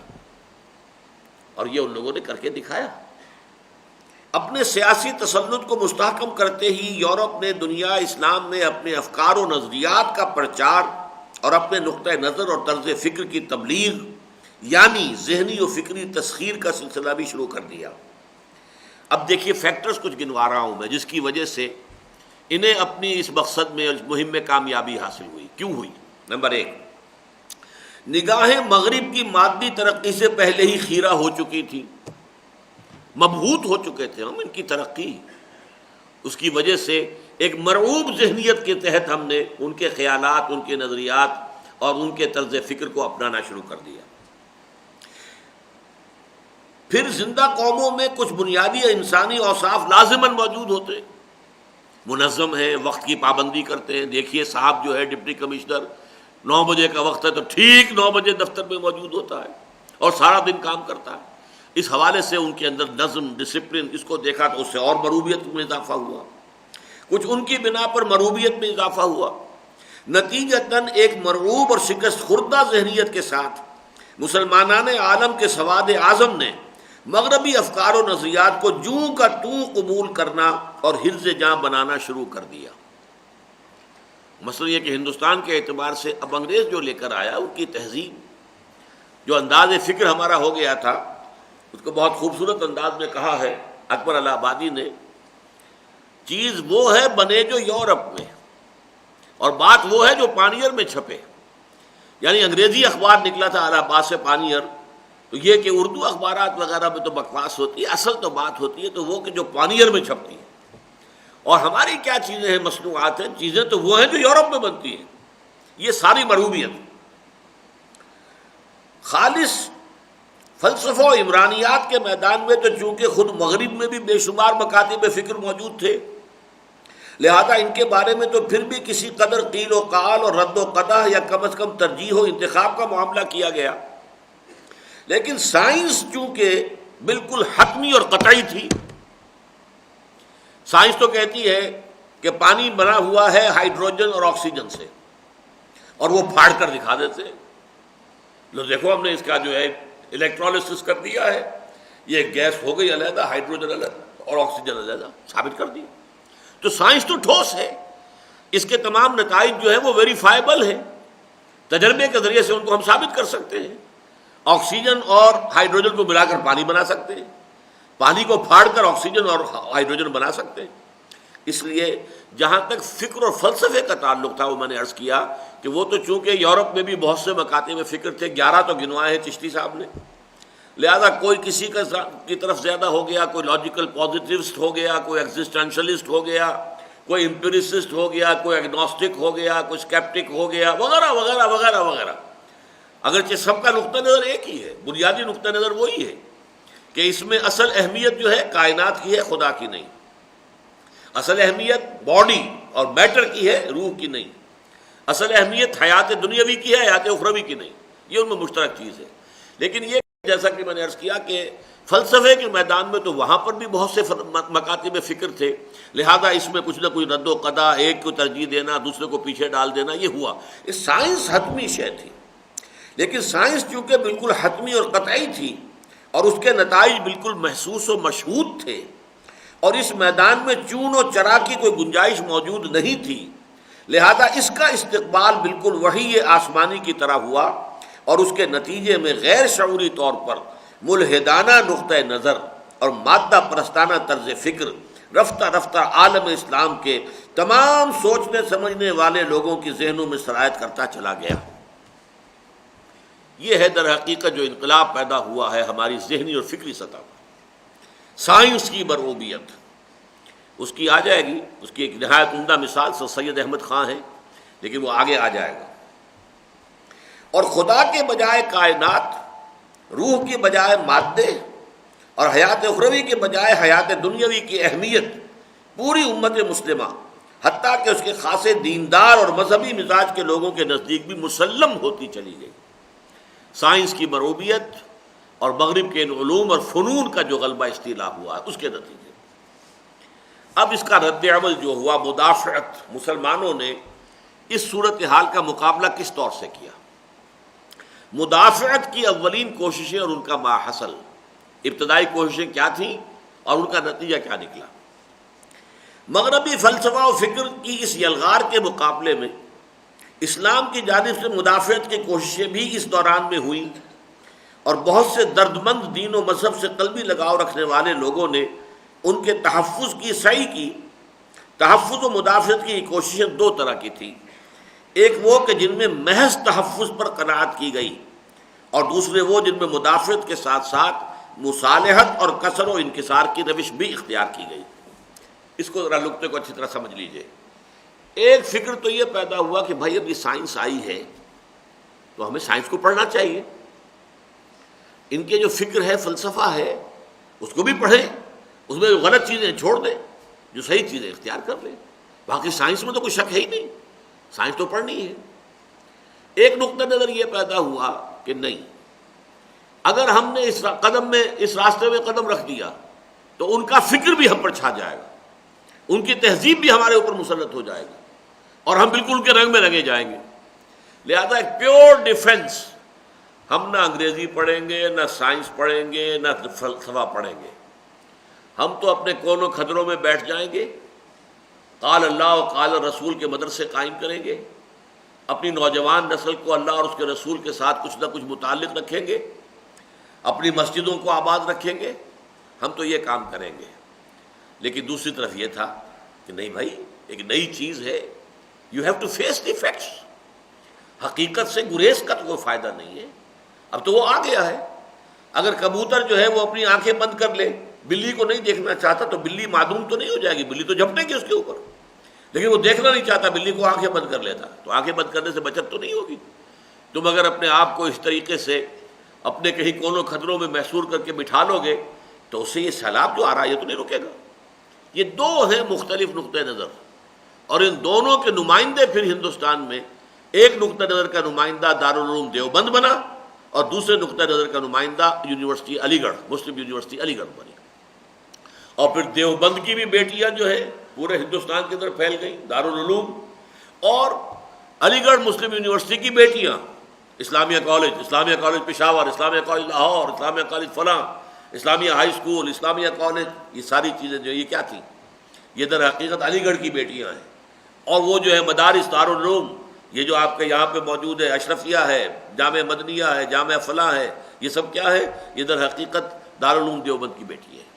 لیکن ان کے درمیان اب ہمیں، پہلے تو میں نے بنیادی فرق آپ کو بتا دیا کہ ایک کا نزدیک یہ تھا کہ نہیں، ہمیں ڈیفینسو پر رہنا ہے، ہم اس وقت اوفینسو کی پوزیشن میں نہیں ہیں. مغرب کا یہ سیلاب ایسا ہے کہ ہم اس کا مقابلہ نہیں کر سکتے. اس کے سیلاب کے راستے سے ہٹ کر اپنی دنیا علیحدہ آباد کر لو، کونوں میں اور خدروں میں جا کر، اور بچاؤ اپنے دین کو. جیسے کبھی اصحاب کہف چلے گئے تھے اور اپنے دین و ایمان کو بچانے کے لیے وہ غار میں چھپ گئے تھے، تو ہم بھی اسی طریقے سے اس راستے سے، اس مین جو ہے کرنٹ، اس کا مقابلہ کرنے کی بجائے ہٹ جائیں، انہیں جانے دے جدھر جاتے ہیں. دوسرا وہ تھا کہ نہیں، ہمیں سائنس بھی پڑھنی ہوگی اور ہمیں فلسفہ بھی پڑھنا ہوگا، انگریزی بھی پڑھنی ہوگی.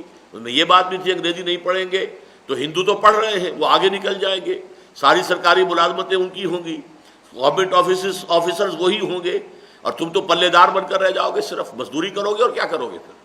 یا قصائی باقی رہ جائے گا، اس لیے کہ ہندو گوشت کا کاروبار کرتا نہیں، یا زیادہ چمڑے کا کاروبار کر لو گے، یا پلے دار ہوگے، حمال ہوگے، اللہ اللہ خرصل. تو یہ ہے اصل میں جو دو رائیں آئیں اور ان کا تصادم ہوا. پہلی قسم کی کوشش وہ تھی جسے بقول مولانا مناظر حسن گیلانی مرحوم اصحاب کہف کی سنت کا اتباع کہا جا سکتا ہے. میں نے ابھی وہ لفظ پہلے ہی آپ کو بتا دیا. جیسے وہ اصحاب کہف تھے، معلوم تھا کہ وہ مشرک بادشاہ کی حکومت تھی اور وہ ہر موحد کو جو ہے وہ قتل کر رہا تھا. تو انہوں نے کہا کہ اب ہم مقابلہ کیا کریں، ہم چند نوجوان ہیں، وہ 7 نوجوان تھے، 8واں ان کے ساتھ ان کا کتا تھا، تو وہ مقابلہ تو نہیں کر سکتے تھے. لہذا وہ راستہ انہوں نے اپنے آپ کو بچانے کے لیے جا کر ایک غار میں پناہ لے لی. اللہ سے دعا کی، پروردگار تو ہمارے لیے کوئی بہتر راستہ نکال. اللہ نے ان پر نیند طاری کر دی، 300 برس تک سوتے رہے. تو یہ اصحاب کہف کا معاملہ ہے. مولانا مناظر حسن گیلانی نے یہ لفظ استعمال کیا ہے کہ یہ علماء دیوبند جو مؤسسین تھے دیوبند کے، ان کی ذہنیت وہی تھی کہ جو اصحاب کہف کی تھی، جس کا بنیادی فلسفہ یہ تھا کہ زندگی کی شاہراہ سے ہٹ کر کونوں خدروں میں بیٹھ جاؤ. یعنی دیوبند ایک چھوٹا سا گاؤں تھا جس میں یہ مدرسہ بنایا گیا. یہ دلی میں نہیں، لاہور میں نہیں، کہیں نہیں، ایک چھوٹے سے گاؤں میں. اور اس چھوٹے سے گاؤں میں ایک چھوٹی سی مسجد تھی.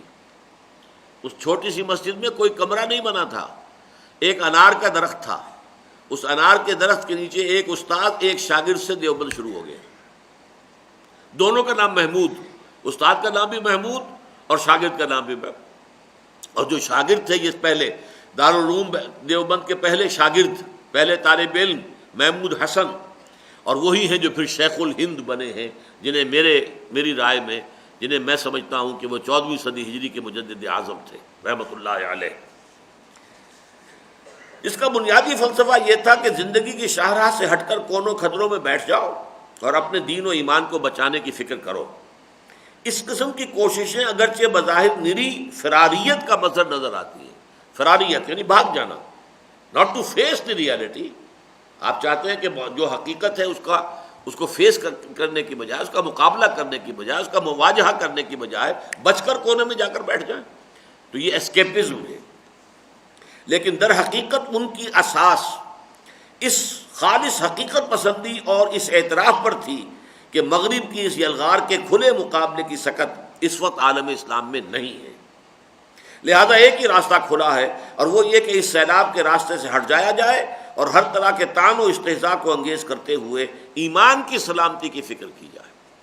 لوگ کہیں گے یہ دقیانوسی ہیں، لوگ کہیں گے کہ یہ زمانے کا ساتھ نہیں دے رہے، زمانہ آگے جا رہا ہے، یہ پیچھے جا رہے ہیں، لیکن انہوں نے یہی سمجھا کہ یہ سارے طعنے بھی برداشت کرو اور ان تمام طنز اور استہزاء جو ہے اس کو بھی برداشت کرو، لیکن یہ کہ راستہ یہی ہے کہ اس شاہراہ سے، اس مین روڈ سے ہٹ جاؤ اور کہیں کونوں خطروں میں بیٹھ کر اور اسلامی علوم کو زندہ رکھنے کی کوشش۔ قال اللہ قال رسول۔ اور واقعہ یہ ہے کہ کامیابی بھی تھوڑی بہت اگر کسی کو ہوئی تو صرف اسی طریقہ کار کے اختیار کرنے والوں کو ہوئی، اور اس کے نتیجے میں امت کے ایک حصے کا ایمان بھی سلامت رہ گیا۔ مادہ پرستی کے گھٹاٹوپ اندھیروں میں روحانیت کی شمعیں بھی کہیں کہیں جلتی رہ گئیں، اور قال اللہ تعالی و قال رسول صلی اللہ علیہ وسلم کی صداؤں میں دین و شریعت کا ڈھانچہ بھی محفوظ رہ گیا۔ اس قسم کی کوشش کا مظہر عتم بر صغیر میں دارالعلوم دیوبند تھا، جو کہنے کو تو صرف ایک درسگاہ تھا لیکن واقعتاً اس کی حیثیت ایک عظیم تحریک سے کسی طرح کم نہ تھی۔ یہ نوٹ کر لیجئے کہ واقعتاً اگر یہ راستہ علماء نے اختیار نہ کیا ہوتا اور جو سر سید کا راستہ تھا اس پر پوری قوم ہی چلتی، قوم کی اکثریت اسی راستے پر چلی ہے، اس میں کوئی شک نہیں، لیکن یہ کہ اگر وہ راستہ نہ ہوتا جو ان علماء نے اختیار کیا ہے تو ہمارا حال بھی ترکی کا ہو سکتا تھا۔ یہاں یہ جو اسلام کا کچھ جذبہ ہے، یہ مسجدیں ہیں، آباد ہیں، مولوی ہیں، چاہے آپ انہیں کتنا بھی برا کہہ لیں اور چاہے بھی ان کے اندر نقائص یا جو بھی کمزوریاں ہیں وہ آ گئی ہیں، پھر بھی یہ دین کا ڈھانچہ جو یہاں پر ہے، دین کے ساتھ ایک جذباتی تعلق جو موجود ہے، وہ سب اسی کی وجہ سے۔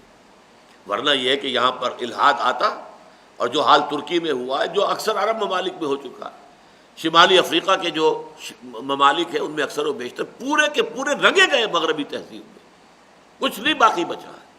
ترکی کا حال سب سے نمایاں۔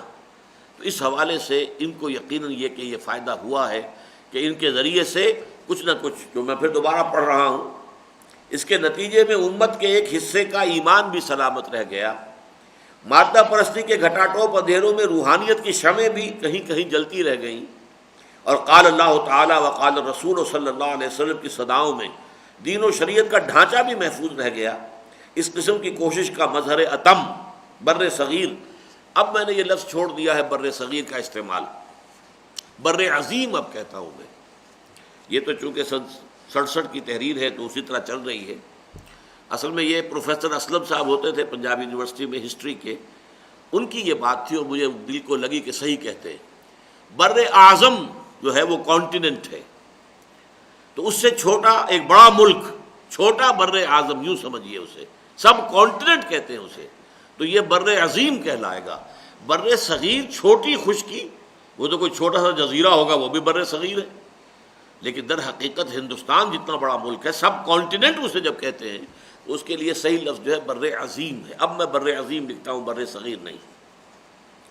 اس قسم کی کوشش کا مظہر عتم بر عظیم پاک و ہند میں دارالعلوم دیوبند تھا، جو کہنے کو تو صرف ایک درسگاہ تھا لیکن واقعتاً اس کی حیثیت ایک عظیم تحریک سے کسی طرح کم نہ تھی۔ اب اصل جو سمجھنے کا ہے وہ دوسرا ہے۔ دوسری قسم کی کوششوں کا بنیادی فلسفہ یہ تھا کہ زمانے کا ساتھ بھی دیا جائے اور اسلام کا دامن بھی ہاتھ سے نہ چھوڑا جائے۔ اس مقصد کے تحت ایک طرف جدید افکار و نظریات کے صحیح و غلط اجزاء کو چھانٹ کر علیحدہ کیا جائے، اور دوسری طرف اسلام کی ایسی جدید تعبیر کی جائے جس سے اس کی حقانیت ثابت ہو جائے۔ اب یہ دیکھیے، زیادہ لاجیکل تو یہی موقف معلوم ہوتا ہے کہ حقائق کو فیس کیجئے، مواجہہ کیجئے فیکٹس کا، اور تو ظاہر بات ہے کہ اس سے ہٹ کر اور آنکھیں بند کر دینے سے بلی جو ہے وہ غائب تو نہیں ہو جائے گی۔ معقول تو یہی ہے، لاجیکل یہ ہے، حقیقت کے اعتبار سے صحیح نتیجہ خیز پہلا تھا، زمانے کا ساتھ بھی دیا جائے اور اسلام کا دامن بھی ہاتھ سے نہ چھوڑا جائے۔ اس مقصد کے تحت ایک طرف جدید افکار و نظریات کے صحیح اور غلط اجزاء کو چھانٹ کر علیحدہ کیا جائے، اور دوسری طرف اسلام کی ایسی جدید تعبیر کی جائے، اے نیو انٹرپریٹیشن آف اسلام، جس سے اس کی حقانیت ثابت ہو جائے، جس کی بنیاد پر کہ ہم یورپ والوں سے، مغرب والوں سے، سائنس والوں سے آنکھوں میں آنکھیں ڈال کر بات کر سکیں کہ ہمارا مذہب بھی ریشنل ہے، عقلی ہے، یہ ایسا ہی نہیں ہے، یہ بے بنیاد نہیں ہے۔ اس قسم کی کوششوں میں اول مرعوبیت اور شکست خوردگی کے آثار بہت نمایاں نظر آتے ہیں۔ شکست خوردگی اور مرعوبیت تو تھی، ہم محکوم تھے، وہ حاکم تھے، وہ حکمران تھے، ان کی طاقت تھی، وہ جدید تہذیب لے کر آئے تھے اور چکا چوندھ ہو رہی تھی نگاہیں جو ہے مغرب کی مادی ترقی سے اور سائنٹیفک جو بھی دریافتیں ہو رہی تھیں ان سے۔ تو مرغوبیت، اس قسم کی کوششوں میں اول مرغوبیت اور شکست خوردگی کے اثرات بہت نمایاں نظر آتے ہیں۔ چنانچہ مغرب کی اقلیت پرستی، ریشنلزم کی کسوٹی پر ہند و مصر کے کچھ نیم متکلم قسم کے لوگوں نے اسلامی اعتقادات اور ایمانیات کو پرکھنا شروع کیا۔ نتیجتاً اسلامی عقائد کی قطر بیوند اور اس کے ماوراء طبیعیاتی اعتقادات کی خالص سائنٹیفک توجیہیں شروع ہوئی۔ یہ اس کی وضاحت میں مثالوں سے کر دوں گا۔ مثلا یہ کہ معجزے کا انکار، یہ جو حضرت موسیٰ علیہ السلام کا جو عصا پڑا اور سمندر پھٹ گیا، یہ نہیں تھا، یہ تو مد و نظر تھا۔ کبھی سمندر چڑھا ہوا ہوتا، کبھی سمندر اترا ہوا ہوتا۔ جب سمندر اترا ہوا تھا حضرت موسیٰ اپنی قوم کو لے کر نکل گئے، جب فرعون آیا ہے وہ سمندر چڑھ گیا اور ڈوب گیا۔ تو یہ کوئی ایسا نہیں ہے، کوئی معجزہ نہیں ہے۔ تو اس طرح کی تعبیرات یا جنوں کا انکار، جن کوئی شے نہیں ہے، اسے کیسے ثابت کریں؟ کیسے سائنٹیفک ذہن سے کیسے منوائیں کہ جن ہے؟ دیکھا نہیں جا سکتا، اس کو انویزیبل ہے، لہذا جنوں کا انکار۔ جن بھی در حقیقت مشتعل مزاج اجڑ گنوار قسم کے لوگوں کو قرآن میں جن کہا گیا ہے، جو مشتعل ہوتا، غصے میں آگ بگولا ہو جاتا ہے۔ جیسے ہم کہتے ہیں فلاں شخص جو ہے غصے میں آگ بگولا ہو گیا، تو وہ آگ تو نہیں ہو جاتا، ہوتا تو انسان ہے، لیکن یہ محاورتاً کہا جاتا ہے کہ وہ غصے میں آگ بگولا ہو گیا۔ اسی طرح کہہ دیا گیا ہے کہ جنوں کو آگ سے پیدا کیا گیا، یعنی ان کی سرشت کے اندر جو ہے وہ بہت اشتعال پسندی ہے، اشتعال پذیری بہت ہے۔ فرشتہ کسی شے کا نام نہیں ہے، فرشتہ کوئی نہیں ہے۔ فورسز آف دی نیچر وہ فرشتے ہیں۔ گریوٹی ایک فرشتہ ہے، یہ فرشتہ ہے بس۔ Forces of the nature, heat ایک فرشتہ ہے۔ اس طریقے سے جتنی بھی جو بھی فینومینا ہے فزیکل، ان کو جو کنٹرول کر رہے ہیں لاس، وہ در حقیقت جو فورسز ہیں وہ فرشتے۔ یہ ساری تعبیرات جو ہے کی گئیں اس سے یہ کہ تاکہ یہ سائنٹیفک ذہن کو جو ہے ہم کہہ سکیں کہ دیکھو ہمارا اسلام جو ہے وہ توہمات پر نہیں ہے، وہ ان سائنٹیفک نہیں ہے، بلکہ اس کی توجیہ جو ہم کر رہے ہیں وہ سائنٹیفک ہے۔ نتیجتاً اسلامی عقائد کی قطر بیوند اور اس کے ماوراء طبیعیاتی اعتقادات، ماوراء طبیعیاتی چیزیں کیا تھیں؟ اللہ، ذات و صفات باری تعالی، پھر ماورائی میں ملائکہ، جنات، جو کہ ہمارے مادی معاملے کے اندر نہیں آتے، ہماری سائنٹیفک جو بھی ریسرچ اور اسٹڈی ہے اس کے دائرے میں نہیں آتے۔ اسی طرح روح کس شے کا نام ہے؟ کوئی شے نہیں ہے۔ روح الامین بھی کسی شے کا نام نہیں ہے، اس کی نفی۔ تو یہ جو ماورائی تصورات تھے ان کی نفی۔ ہندوستان میں سر سید احمد خان مرحوم اور ان کے حلقہ اثر کے لوگوں اور مصر کے مفتی محمد عبدہ اور ان کے تلامذہ کی نیتیں کتنی بھی نیک رہی ہوں، یعنی میں ان دونوں کے بارے میں، اس کے مرکز دو بنے، ہندیا اور ایجپٹ۔ عالم عرب کا علمی کلچرل جو ہے مرکز اور امام وہ مصر ہے، اور عالم عجم جو ہے غیر عرب اسلام جو ہے مسلمان امت، اس کے اندر جو اس کی قیادت اور سیادت اور سب سے بڑی طاقت جو ہے وہ ہندوستان میں تھی۔ تو ہند میں مرکز بنا ایک سر سید احمد خان اور ان کے جو ساتھی تھے، حواریین تھے، جسٹس امیر علی تھے اور لوگ تھے متعدد مل جل کر جنہوں نے باتیں کی ہیں، اور ادھر مفتی محمد عبدہ تھے۔ یہ ایک طرح کے لوگ ہیں پیرلل۔ جہاں تک ان کی نیتوں کا معاملہ ہے ہم اس پر شک نہیں کرتے، یہ لوگ مخلص تھے۔ سر سید احمد خان بڑے گہرے پختہ مذہبی آدمی تھے، نماز روزے کے پورے پابند، داڑھی تو آپ کو معلوم ہے داڑھا تھا ان کا، داڑھی تو نہیں تھی، اتنی بڑی پھیلی ہوئی داڑھی جو ہے۔ پھر یہ کہ ان کا معاملہ یہ تھا، آپ حیران ہوں گے، ان کے گھر میں پورا شرعی پردہ تھا۔ جو گورنر تھا، lieutenant governor of U P, اب دور بھی وہ اندازہ کیجئے انگریز کی قوت و سطوت اور طاقت، اور وہ لیفٹیننٹ گورنر جو ہے وہ کہہ رہا ہے کہ میری بیگم چاہتی ہیں آپ کے گھر جانا، آپ کی خواتین سے ملاقات کرنا۔ تو جواب میں کہا سر سید احمد خان نے، نہیں جناب، ہماری خواتین کا اجنبی عورتوں سے بھی پردہ ہے۔ یہ بات تو میں سن کر حیران رہ گیا۔ قرآن مجید میں بھی محرموں کی فہرست جہاں آئی ہے وہ نسائہن، اپنی عورتیں، اجنبی نہیں۔ اجنبی عورتوں سے کھلا میل جول اگر ہوگا اور ہماری خواتین کا اختلاط ہوگا تو اس میں بہت سے فتنے ہیں، بہت سے خرابیاں آتی ہیں۔ لہذا نسائہن، اپنی عورتیں۔ تو سر سید نے صاف جواب دیا اور گورنر کی بیوی کو اپنے گھر نہیں آنے دیا۔ اور جب ایک کتاب لکھی تھی ولیم میور نے حضور کی سیرت پر، اور اس میں حضور کی سیرت پر کچھ حملے کیے، تو یہ انتہائی جو ہے یوں سمجھیے کہ کرب کے اندر تھے سر سید احمد خان۔ اور انہوں نے کہا تھا، یہ گئے ہوئے تھے ان دنوں انگلستان، وہاں سے خط لکھا ہے اپنے آدمی کو کہ میری فلاں کوٹھی بیچ دو اور میں اس کتاب کا جواب لکھ رہا ہوں، اسے شائع کرنے کے لیے پیسہ درکار ہے، کوٹھی میری بیچ دو۔ خطبات احمدیہ کے نام سے وہ کتاب انہوں نے لکھی، اور سیرت کے معاملے میں سیرت نبوی پر جو بھی غلیظ چھینٹے جو ولیم میور نے جو ہے اڑائے تھے، ان سب کا جواب دیا۔ تو وہ مخلص آدمی تھا، نیک آدمی تھا، مسلمانوں کی بہتری چاہتا تھا، جانتا تھا کہ اگر انگریزی نہیں پڑھیں گے تو یہ ہندوستان میں جو ہے پلے دار بن کر رہ جائیں گے، صرف قصائی رہ جائیں گے، پلے دار ماشکی رہ جائیں گے، اللہ اللہ خیر صلی اللہ، ہندو بالکل آگے نکل جائے گا، یہ مقابلے میں رہیں گے ہی نہیں۔ قومی طور پر جو ہے ان کی زندگی سیاسی اعتبار سے بہت بڑے کرائسس میں آ جائے گی، اس لیے انہوں نے وہ سارا راستہ، لیکن اگر وہ صرف یہ کام کرتے لیکن ساتھ وہ اسلامی اعتقادات کی قدر بیونت نہ کرتے، اپنے اسلام، اب ظاہر بات ہے کہ اسلام جو ہے جیسے آپ کہتے ہیں کہ square peg in a round hole, اب نہیں جا سکتا، سوراخ جو ہے گول ہے اور آپ جو اس میں میخ ٹھوکنا چاہتے ہیں وہ چوکور ہے، کیسے ہوگا؟ ایسا ہوگا اس کے چاروں کونوں کو تھوڑا سا تراش دیں گے تو اندر جا سکتا ہے۔ لہذا انہوں نے دیکھا جہاں جہاں بھی اسلامی اعتقادات جو ہے وہ جدید سائنس کے سانچے میں فٹ نہیں بیٹھ رہے، انہوں نے اس کو تراش دیا، فرشتے کو تراش دیا، جنوں کو تراش دیا، معجزات کو تراش دیا۔ یہ کر کے در حقیقت انہوں نے اسے ایکسیپٹیبل بنایا، پیلیٹیبل بنایا۔ یہ پیلیٹیبل اب ہو گیا ہے کہ مغربی ذہن جو ہے اس کو قبول کر سکتا ہے، اس اسلام کو۔ تو کوشش ان کی جو تھی نیت کے اعتبار سے مخلصانہ تھی، لیکن نتائج اس کے نہایت خطرناک تھے دین کے اعتبار سے۔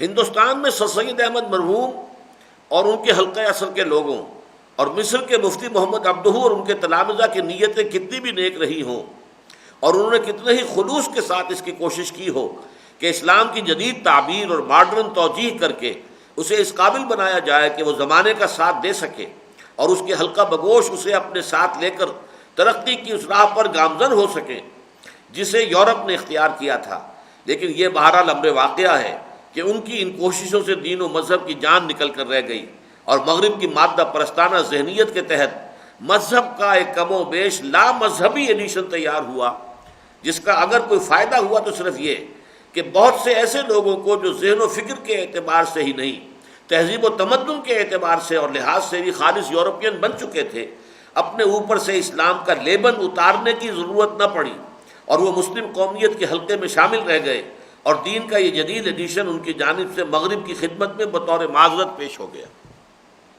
اب دیکھیے وحی کی حقیقت کے بارے میں بھی سر سید احمد خان نے جب فرشتے کا انکار ہو گیا تو سوال پیدا ہوا کہ یہ قرآن پھر کون لایا حضور پر؟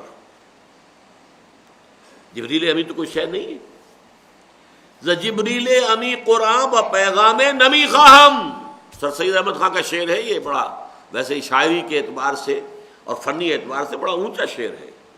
جبریل امی قرآن و پیغام نمی خواہم، ہما گفتار معشوق است قرآن کے مندارم۔ جو قرآن میرے پاس ہے میں تو سمجھتا ہوں کہ میرے محبوب کا کلام ہے۔ اب محبوب میں آپ چاہیں تو حضور کو رکھ لیجئے، کیا معنی ہوئے کہ گویا کہ یہ حضور کا کلام ہے۔ اور اگر آپ سے کہا جائے کہ یہ تو کفر ہو گیا تو کہہ دیں گے محبوب سے مراد اللہ ہے، اللہ کا کلام ہے۔ لیکن اللہ کا کلام جو ہے وہ محمد کی زبان پر خود بخود آیا ہے، کوئی فرشتہ ورشتہ لے کر نہیں آیا ہے، براہ راست اللہ کی طرف سے آیا ہے۔ یہی وہ بات تھی جو سن 68 کے آس پاس اس ملک میں ایک بہت بڑا ہنگامہ ہوا تھا، ہو سکتا ہے بہت سے لوگوں کو یاد ہو۔ ڈاکٹر فضل الرحمان کی کتاب چھپی تھی اسلام، اس میں اس نے وحی کی حقیقت کے بارے میں ایسی ہی بات کہی تھی جس پر کہ علماء کی طرف سے شدید مخالفت ہوئی، اور اسی سے در حقیقت صدر ایوب خان کا جو دور تھا آمریت کا، اس کی چولیں جو ڈھیلی ہوئی تھی وہ اسی تحریک سے ڈھیلی ہوئی تھی، اور بالآخر اس کا نتیجہ نکلا کہ ان کو ادارہ تحقیقات اسلامیہ کی ڈائریکٹرشپ سے نکالا گیا۔ پھر وہ ہندوستان پاکستان چھوڑ کر چلے گئے، امریکہ ہی میں پھر رہے اور وہیں پر وہ دفن بھی ہوئے۔ انہوں نے بھی وہی کے بارے میں وہی بات کہی تھی۔ میں نے بھی اس زمانے میں یہ کہا تھا کہ جو کچھ فضل الرحمان نے کہا وہی بات سر سید احمد خان نے کہی ہے، بلکہ اس سے بھی پہلے ہمارے جو خالص فلسفی تھے ابن سینا اور فارابی اور کندی، ان کا بھی تقریباً رائے یہی ہے۔ پروفیسی ان اسلام جو ہے یہ اصل میں ڈاکٹر فضل الرحمان کا تھیسس تھا جس پر کہ انہوں نے ڈاکٹریٹ کی تھی، تو یہ ان کا بڑا پرانا نظریہ تھا۔ لیکن بہرحال اس وقت جو ہے علماء کی شدید مخالفت جو ہوئی تھی، اس کے نتیجے میں اسے تو جانا پڑا۔ صدر ایوب خان نے اسے اپنا قربانی کا بکرا بنا کر اور یہ چاہا کہ اس کو تو نکال دیں لیکن یہ کہ اپنی حکومت بچا لیں، لیکن ان کی حکومت بھی پھر زیادہ دیر تک قائم رہ نہیں سکی۔ لیکن میں نے چند مثالیں آپ کو دے دی ہیں کہ یہ اگرچہ اصولاً تو یہ بات صحیح تھی کہ ہم ظاہر بات ہے کہ سائنس کو ترک نہیں کر سکتے۔ سائنس ایک بہت بڑی شے ہے، بہت بڑی قوت ہے، بہت بڑی حقیقت ہے۔ یہ کائنات حقیقت ہے، چاہے اللہ کے مقابلے میں اس کی کوئی حیثیت نہ ہو، لیکن اپنی جگہ تو بہت بڑی حقیقت ہے۔ یہ جسم حقیقت ہے، چاہے روح کے مقابلے میں اس کی کوئی حیثیت نہیں، لیکن اپنی جگہ تو ایک بہت بڑی حقیقت ہے۔ اس طرح حیات دنیاوی حقیقت ہے، چاہے حیات اخروی کے مقابلے میں کوئی حیثیت نہیں، لیکن اپنی جگہ پر تو بہت بڑی اہمیت ہے۔ اس اعتبار سے اس کے بارے میں غور و فکر کرے، جو صحیح ہو خذ ما صفا دع ما قدر، جو صحیح ہے وہ لے لو، جو غلط ہے چھوڑ دو۔ منطقی طور پر تو یہ بہت صحیح ہے، لیکن چونکہ مرعوب تھے بہت سی غلط چیزوں کو بھی لے کر اور ان کو بھی اس دین میں شامل کر دیا گیا، اور دین کی بہت سی صحیح چیزوں کو بھی کاٹ کر چھانٹ کر پھینک دیا گیا تاکہ وہ کمپیٹیبل ہو جائے سائنس کے ساتھ، اور سائنس کے اعتبار سے جو ہے اس کے اندر ایک جو ہے لاجک پیدا ہو جائے، تاکہ ہم یورپ کے سامنے کہہ سکیں کہ ہمارا مذہب جو ہے وہ سائنٹیفک مذہب ہے، اس کے اندر کوئی چیز جو ہے سائنس کے خلاف موجود نہیں ہے۔ ابھی تک ہم نے گفتگو کی تھی دو چیزوں کے بارے میں، فلسفہ و فکر کے مقابلے میں، اور اس میں ہم نے دیکھا تھا کہ پہلی جو کوشش کی کہ کائنات کا مطالعہ اور مادے کا مطالعہ۔ اب آئیے حیات دنیاوی کے بارے میں، علوم عمرانی کا ارتقاء۔ یہ جو لفظ ہے عمرہ اور عمر، جس کو ہم عربی زبان میں ایک مادے کے طور پر کہیں گے، اس کے معنی آباد ہونا۔ عمرہ بھی اس لیے کہتے ہیں عمرے کو کہ اس میں آبادی ہے۔ اصل میں حج کے موقع پر تو حرم جو ہے وہاں انسانوں کے ٹھاٹھے مارتے ہوئے سمندر ہوتے ہیں، لیکن اگر عمرہ نہ ہو تو باقی دنوں میں تو نظر ہو کہ وہاں پہ جو ہے خاک اڑ رہی ہے، لوگ نہیں ہوں گے۔ تو یہ عمرے کے نتیجے میں در حقیقت وہاں کی آباد کاری ہے، تو اس حوالے سے اس کو عمرہ کہتے ہیں۔ تو اسی طریقے سے انسان سوشولوجی جسے ہم کہتے ہیں، مل جل کر لوگ رہتے ہیں، آباد ہیں اس دنیا میں، ان کی اس آبادی کے جو مسائل ہیں ان کے بارے میں جو علوم ڈیولپ ہوئے وہ علوم عمرانی کہلاتے ہیں۔ دی سوشل سائنسز، ایک فزیکل سائنسز ہے، فزکس ہے، کیمسٹری ہے، بایولوجی ہے، اسٹرانومی ہے، جیولوجی ہے، بے شمار آلوجیز ہیں، یہ وہ سب کیا ہے؟ Physical sciences. ایک سوشل سائنسز ہے، پولیٹیکل سائنس ہے، اکنامکس ہے، سوشولوجی ہے، یہ تمام چیزیں کیا ہیں؟ یہ ہمارے سوسائٹی، ہمارے اس جو انسانی تہذیب اور تمدن ہے اس کے مختلف پہلوؤں کے بارے میں غور کرنے والے۔ تو یورپ میں جہاں سائنس کی ترقی ہوئی وہیں پر اب سوشل سائنسز ڈیولپ ہوئے، علوم عمرانی کا ارتقاء۔ جیسا کہ اس سے قبل عرض کیا جا چکا ہے، مغربی فکر کی اساس خدا، روح اور حیات بعد الممات کے عدم اقرار و انکار کے پردے میں در حقیقت انکار پر تھی۔ یہ جملہ نوٹ کر لیجئے، ہم پڑھ چکے ہیں کہ پہلے کہ بات یہ تھی کہ ہم نہ انکار کرتے نہ اقرار کرتے، اللہ ہے یا نہیں ہے، ہم نہ یہ کہتے ہیں کہ ہے نہ یہ کہتے ہیں کہ نہیں ہے۔ نتیجہ کیا نکلا؟ گویا کہ نہیں ہے، اس سے کوئی بحث ہی نہیں، اس کی کسی بات کی کوئی اہمیت ہی نہیں، اس کی طرف توجہ ہی نہیں، اس کی کوئی جو ہے وقت ہی نہیں۔ اسی طرح حیات اخروی ہے یا نہیں ہم نہیں کہہ سکتے، یہ عدم اقرار اور عدم انکار، لیکن نتیجہ انکار، کہ ساری توجہ اب دنیا کے اوپر لگے گی، حیات دنیاوی ہی اصل حقیقت ہے، وہ حیات اخروی دائرہ کار سے خارج ہو گئی۔ لہذا اس جملے کو پھر پڑھ لیجئے، جیسا کہ اس سے قبل عرض کیا جا چکا ہے، مغربی فکر کی اساس خدا، روح اور حیات بعد الممات کے عدم اقرار و انکار کے پردے میں در حقیقت انکار پر تھی، نتیجتاً انکار ہے۔ چنانچہ ایک طرف تو خدا کے بجائے کائنات اور روح کے بجائے مادہ تحقیق و جستجو کا مرکز و محور بنے، جس کے نتیجے میں سائنسی انکشافات و ایجادات و اختراعات کا سلسلہ شروع ہوا۔ اور دوسری طرف حیات اخروی سرے سے خارج از بحث ہو گئی. لائف آفٹر ڈیتھ چھوڑو اس کو، اب تو آرام سے گزرتی ہے، آخرت کی خبر خدا جانے، کیا پتہ نہیں ہے بھی کہ نہیں ہے. اور حیات دنیاوی گہرے غور و فکر اور شدید سوچ و بچار کا موضوع بنی، جس کے نتیجے میں مختلف عمرانی تصورات اور سیاسی و معاشی نظریات وجود میں آئے، اور ان کی تالیف و تدوین سے مختلف نظام ہائے حیات پہلے علمی و فکری سطح پر اور پھر عالم واقعہ میں ظہور پذیر ہونا شروع ہوئے. چنانچہ ازمنہ وسطیٰ کے جاگیرداری نظام فیوڈل سسٹم کے تحت جو سیاسی و معاشی ڈھانچہ عرصہ دراز سے دنیا میں رائج تھا، اس کی جگہ سیاسی میدان میں قوم پرستی، آمریت اور جمہوریت کا رواج ہوا، اور معاشی میدان میں سرمایہ داری اور سوشلزم برسر کار ہوئے، اور مختلف سیاسی و معاشی تحریکوں کا آغاز ہوا. اس کو پھر دوبارہ سمجھ لیجئے کہ جب حیات دنیاوی غور و فکر کا مرکز بن گئی تو ہماری حکومت کا نظام کیا ہونا چاہیے؟ سوال یہ بادشاہ لوگ کیسے بیٹھے ہوئے ہیں، بادشاہ بنے ہوئے، کس نے ان کو بادشاہ بنا دیا؟ Who are they؟ تمام انسان کو برابر ہونا چاہیے، تمام انسانوں کے جو معاملات ان کے اپنے ہاتھ میں ہونے چاہیے. ابھی نظریہ بن گیا کہ نہیں بن گیا؟ اسی نظریے کی بنیاد پر پھر جمہوری انقلاب آیا نہیں آیا؟ فرانس کا انقلاب آیا. اسی طرح یہ دولت کی تقسیم ہونی چاہیے. یہ کیا ہے؟ ایک غریب آدمی ہے، اس کے پاس جو ہے کھانے کے لیے دانے تک نہیں ہے، اور ایک ہے عیش کر رہا ہے. ایک کے کتوں کو وہ کچھ مل رہا ہے جو اس کے بیٹوں کو نہیں مل رہا، بچوں کو نہیں مل رہا. یہ تو نہیں ہونا چاہیے.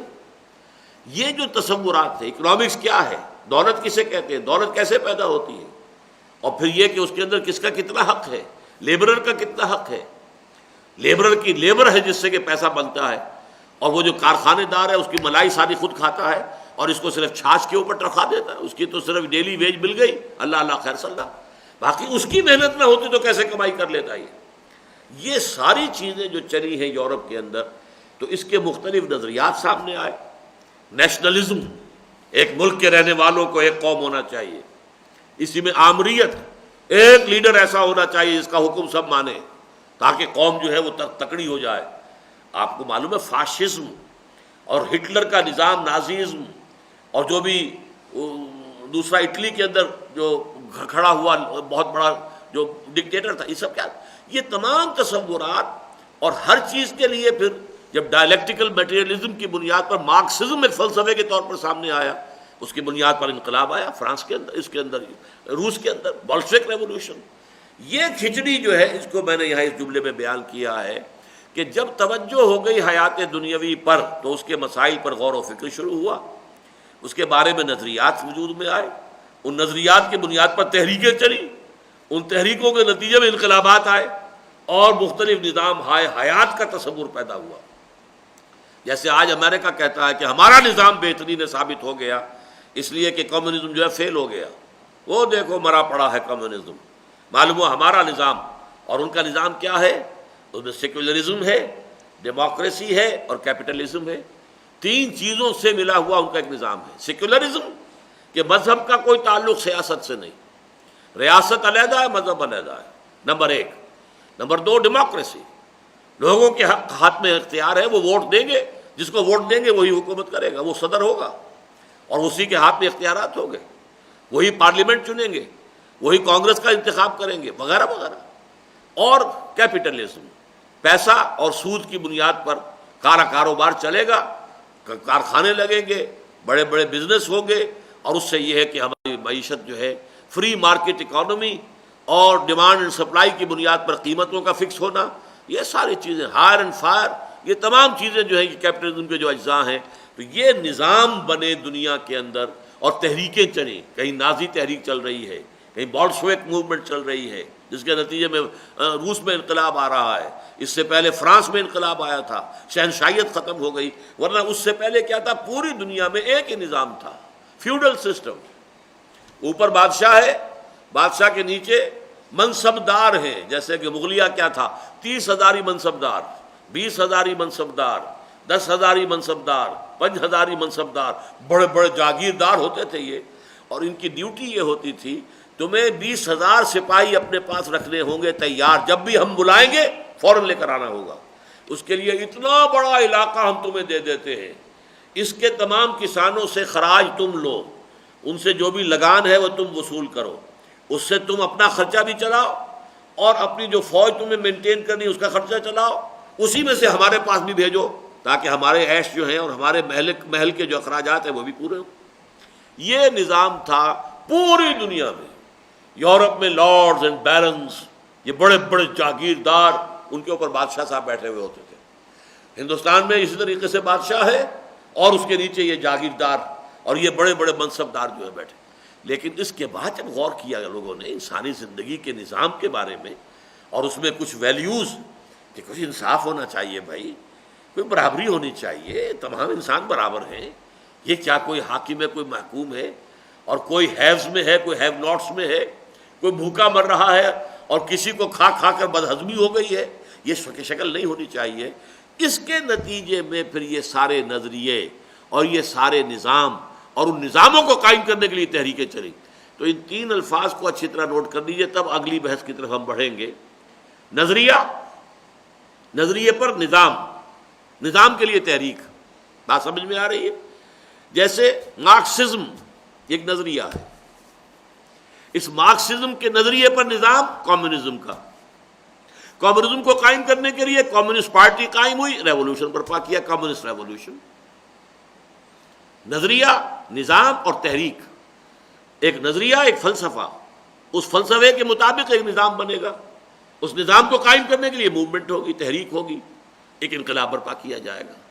یہ ہے وہ چیز کہ جو یوں سمجھیے کہ یہ شروع ہو گیا تھا فرانس کے انقلاب سے، جو کہ اب تقریباً 250-250 برس پرانی شے ہے، اور یہ ساری بات جو ہم نے کی ہے اس میں اندر یہ اسی عرصے کی ہے۔ اسی عرصے میں یہ علوم و فنون زندہ ہوئے ہیں، اسی عرصے میں رینیسنس ہوا ہے، اسی عرصے میں جو ہے وہ اصلاح مذہب کا معاملہ ہوا ہے، اسی میں جو ہے اصلاح احیاء علم کا معاملہ ہوا ہے، اسی عرصے کے دوران یورپین کولونیلزم جو ہے وہ دنیا میں پھیل گیا ہے، انہوں نے جا کر ہر جگہ پر اپنے پنجے گاڑے ہیں، اپنی حکومتیں قائم کی ہیں۔ یہ سارا معاملہ جو ہے اسی عرصے کا ہے۔ اسی عرصے میں پھر وہاں پر یہ سوشل سائنسز، نظریات پر مبنی نظام اور نظاموں کو قائم کرنے کے لیے تحریکیں، انقلابی تحریکیں، یہ ان کا سلسلہ شروع ہوا۔ اب دیکھیے اس کا رد عمل کیا ہوا۔ سائنس کی ترقی کا رد عمل کیا تھا وہ ہم پڑھ چکے ہیں۔ دو رد عمل پیدا ہوئے، ایک یہ کہ صاحب ہم سائنس نہیں پڑھیں گے، نہ انگریزی پڑھیں گے، نہ سائنس پڑھیں گے، نہ چمچے سے کھائیں گے، نہ میز پہ بیٹھ کر کھانا کھائیں گے۔ انگریز کی ہر تہذیب کی بات، انگریز کی زبان، انگریز کے سائنسز، انگریز کے علوم، سب کا ٹوٹل بائیکاٹ، خلاص۔ ہم تو جانتے ہیں قال اللہ و قال الرسول۔ حضور نے کبھی میز پہ بیٹھ کے کھانا نہیں کھایا، ہم نہیں کھائیں گے۔ حضور نے کبھی کوئی چمچہ استعمال نہیں کیا، کانٹا واٹا تو بہت دور کی بات ہے، لیکن یہ کہ وہ چمچہ بھی استعمال نہیں کیا۔ چنانچہ ایک دور ایسا تھا ہمارا ہندوستان میں کہ اگر کسی کے بارے میں معلوم ہوا کہ وہ چمچہ استعمال کرتا ہے تو کہتے تھے کرسٹان ہو گیا، یہ کرسچن ہو گیا، اس نے وہ تہذیب اختیار کر لی۔ میز کرسی پہ بیٹھ کے کھانا کھانا تو قیامت، گویا کوئی شخص مرتد ہو گیا۔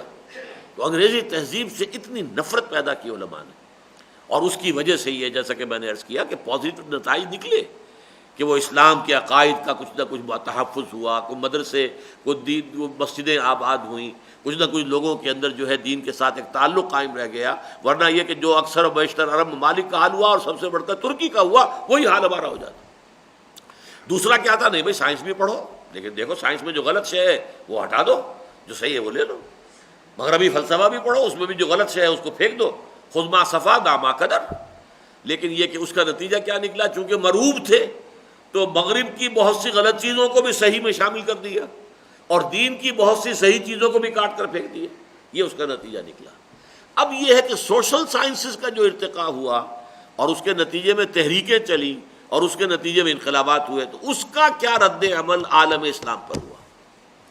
اسلامی نظام حیات کا تصور اور 20ویں صدی عیسوی کی اسلامی تحریکیں، عمرانیات کے میدان میں مغرب کے اس فکری ارتقاء یا بالفاظ صحیح افراط و تفریط کے دھکوں کا اثر عالم اسلام پر یہ پڑا کہ یہاں بھی لوگوں نے اسلام پر بطور نظام زندگی غور و فکر شروع کیا۔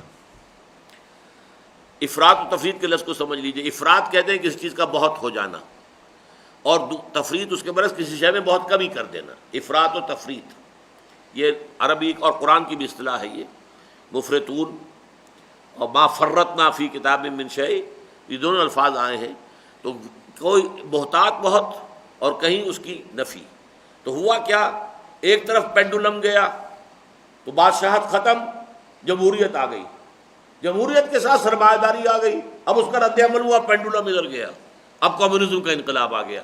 یہ دھکے ہیں افراط و تفریط کے، یا اس ایکسٹریم پر یا اس ایکسٹریم پر، کیونکہ ڈیوائن گائیڈنس سامنے ہے نہیں، اللہ کی ہدایت سے تو آنکھیں بند کی ہوئی ہیں، آسمانی ہدایت کا تو سوال ہی پیدا نہیں ہوتا، وہی کا تصور نہیں، فرشتے کا تصور نہیں، ماورائی چیزیں ہیں، یہ تو ان کو تو ذرا ادھر رکھو، علیحدہ رکھو، اس سے ہماری بحث ہی نہیں، گفتگو ہی نہیں ہے، نہ خدا سے، نہ خدا کی ذات و صفات سے، نہ فرشتوں سے، نہ وحی سے، نہ حیات بعد الممات سے، نہ کسی مذہب سے، اس کو تو علیحدہ رکھو۔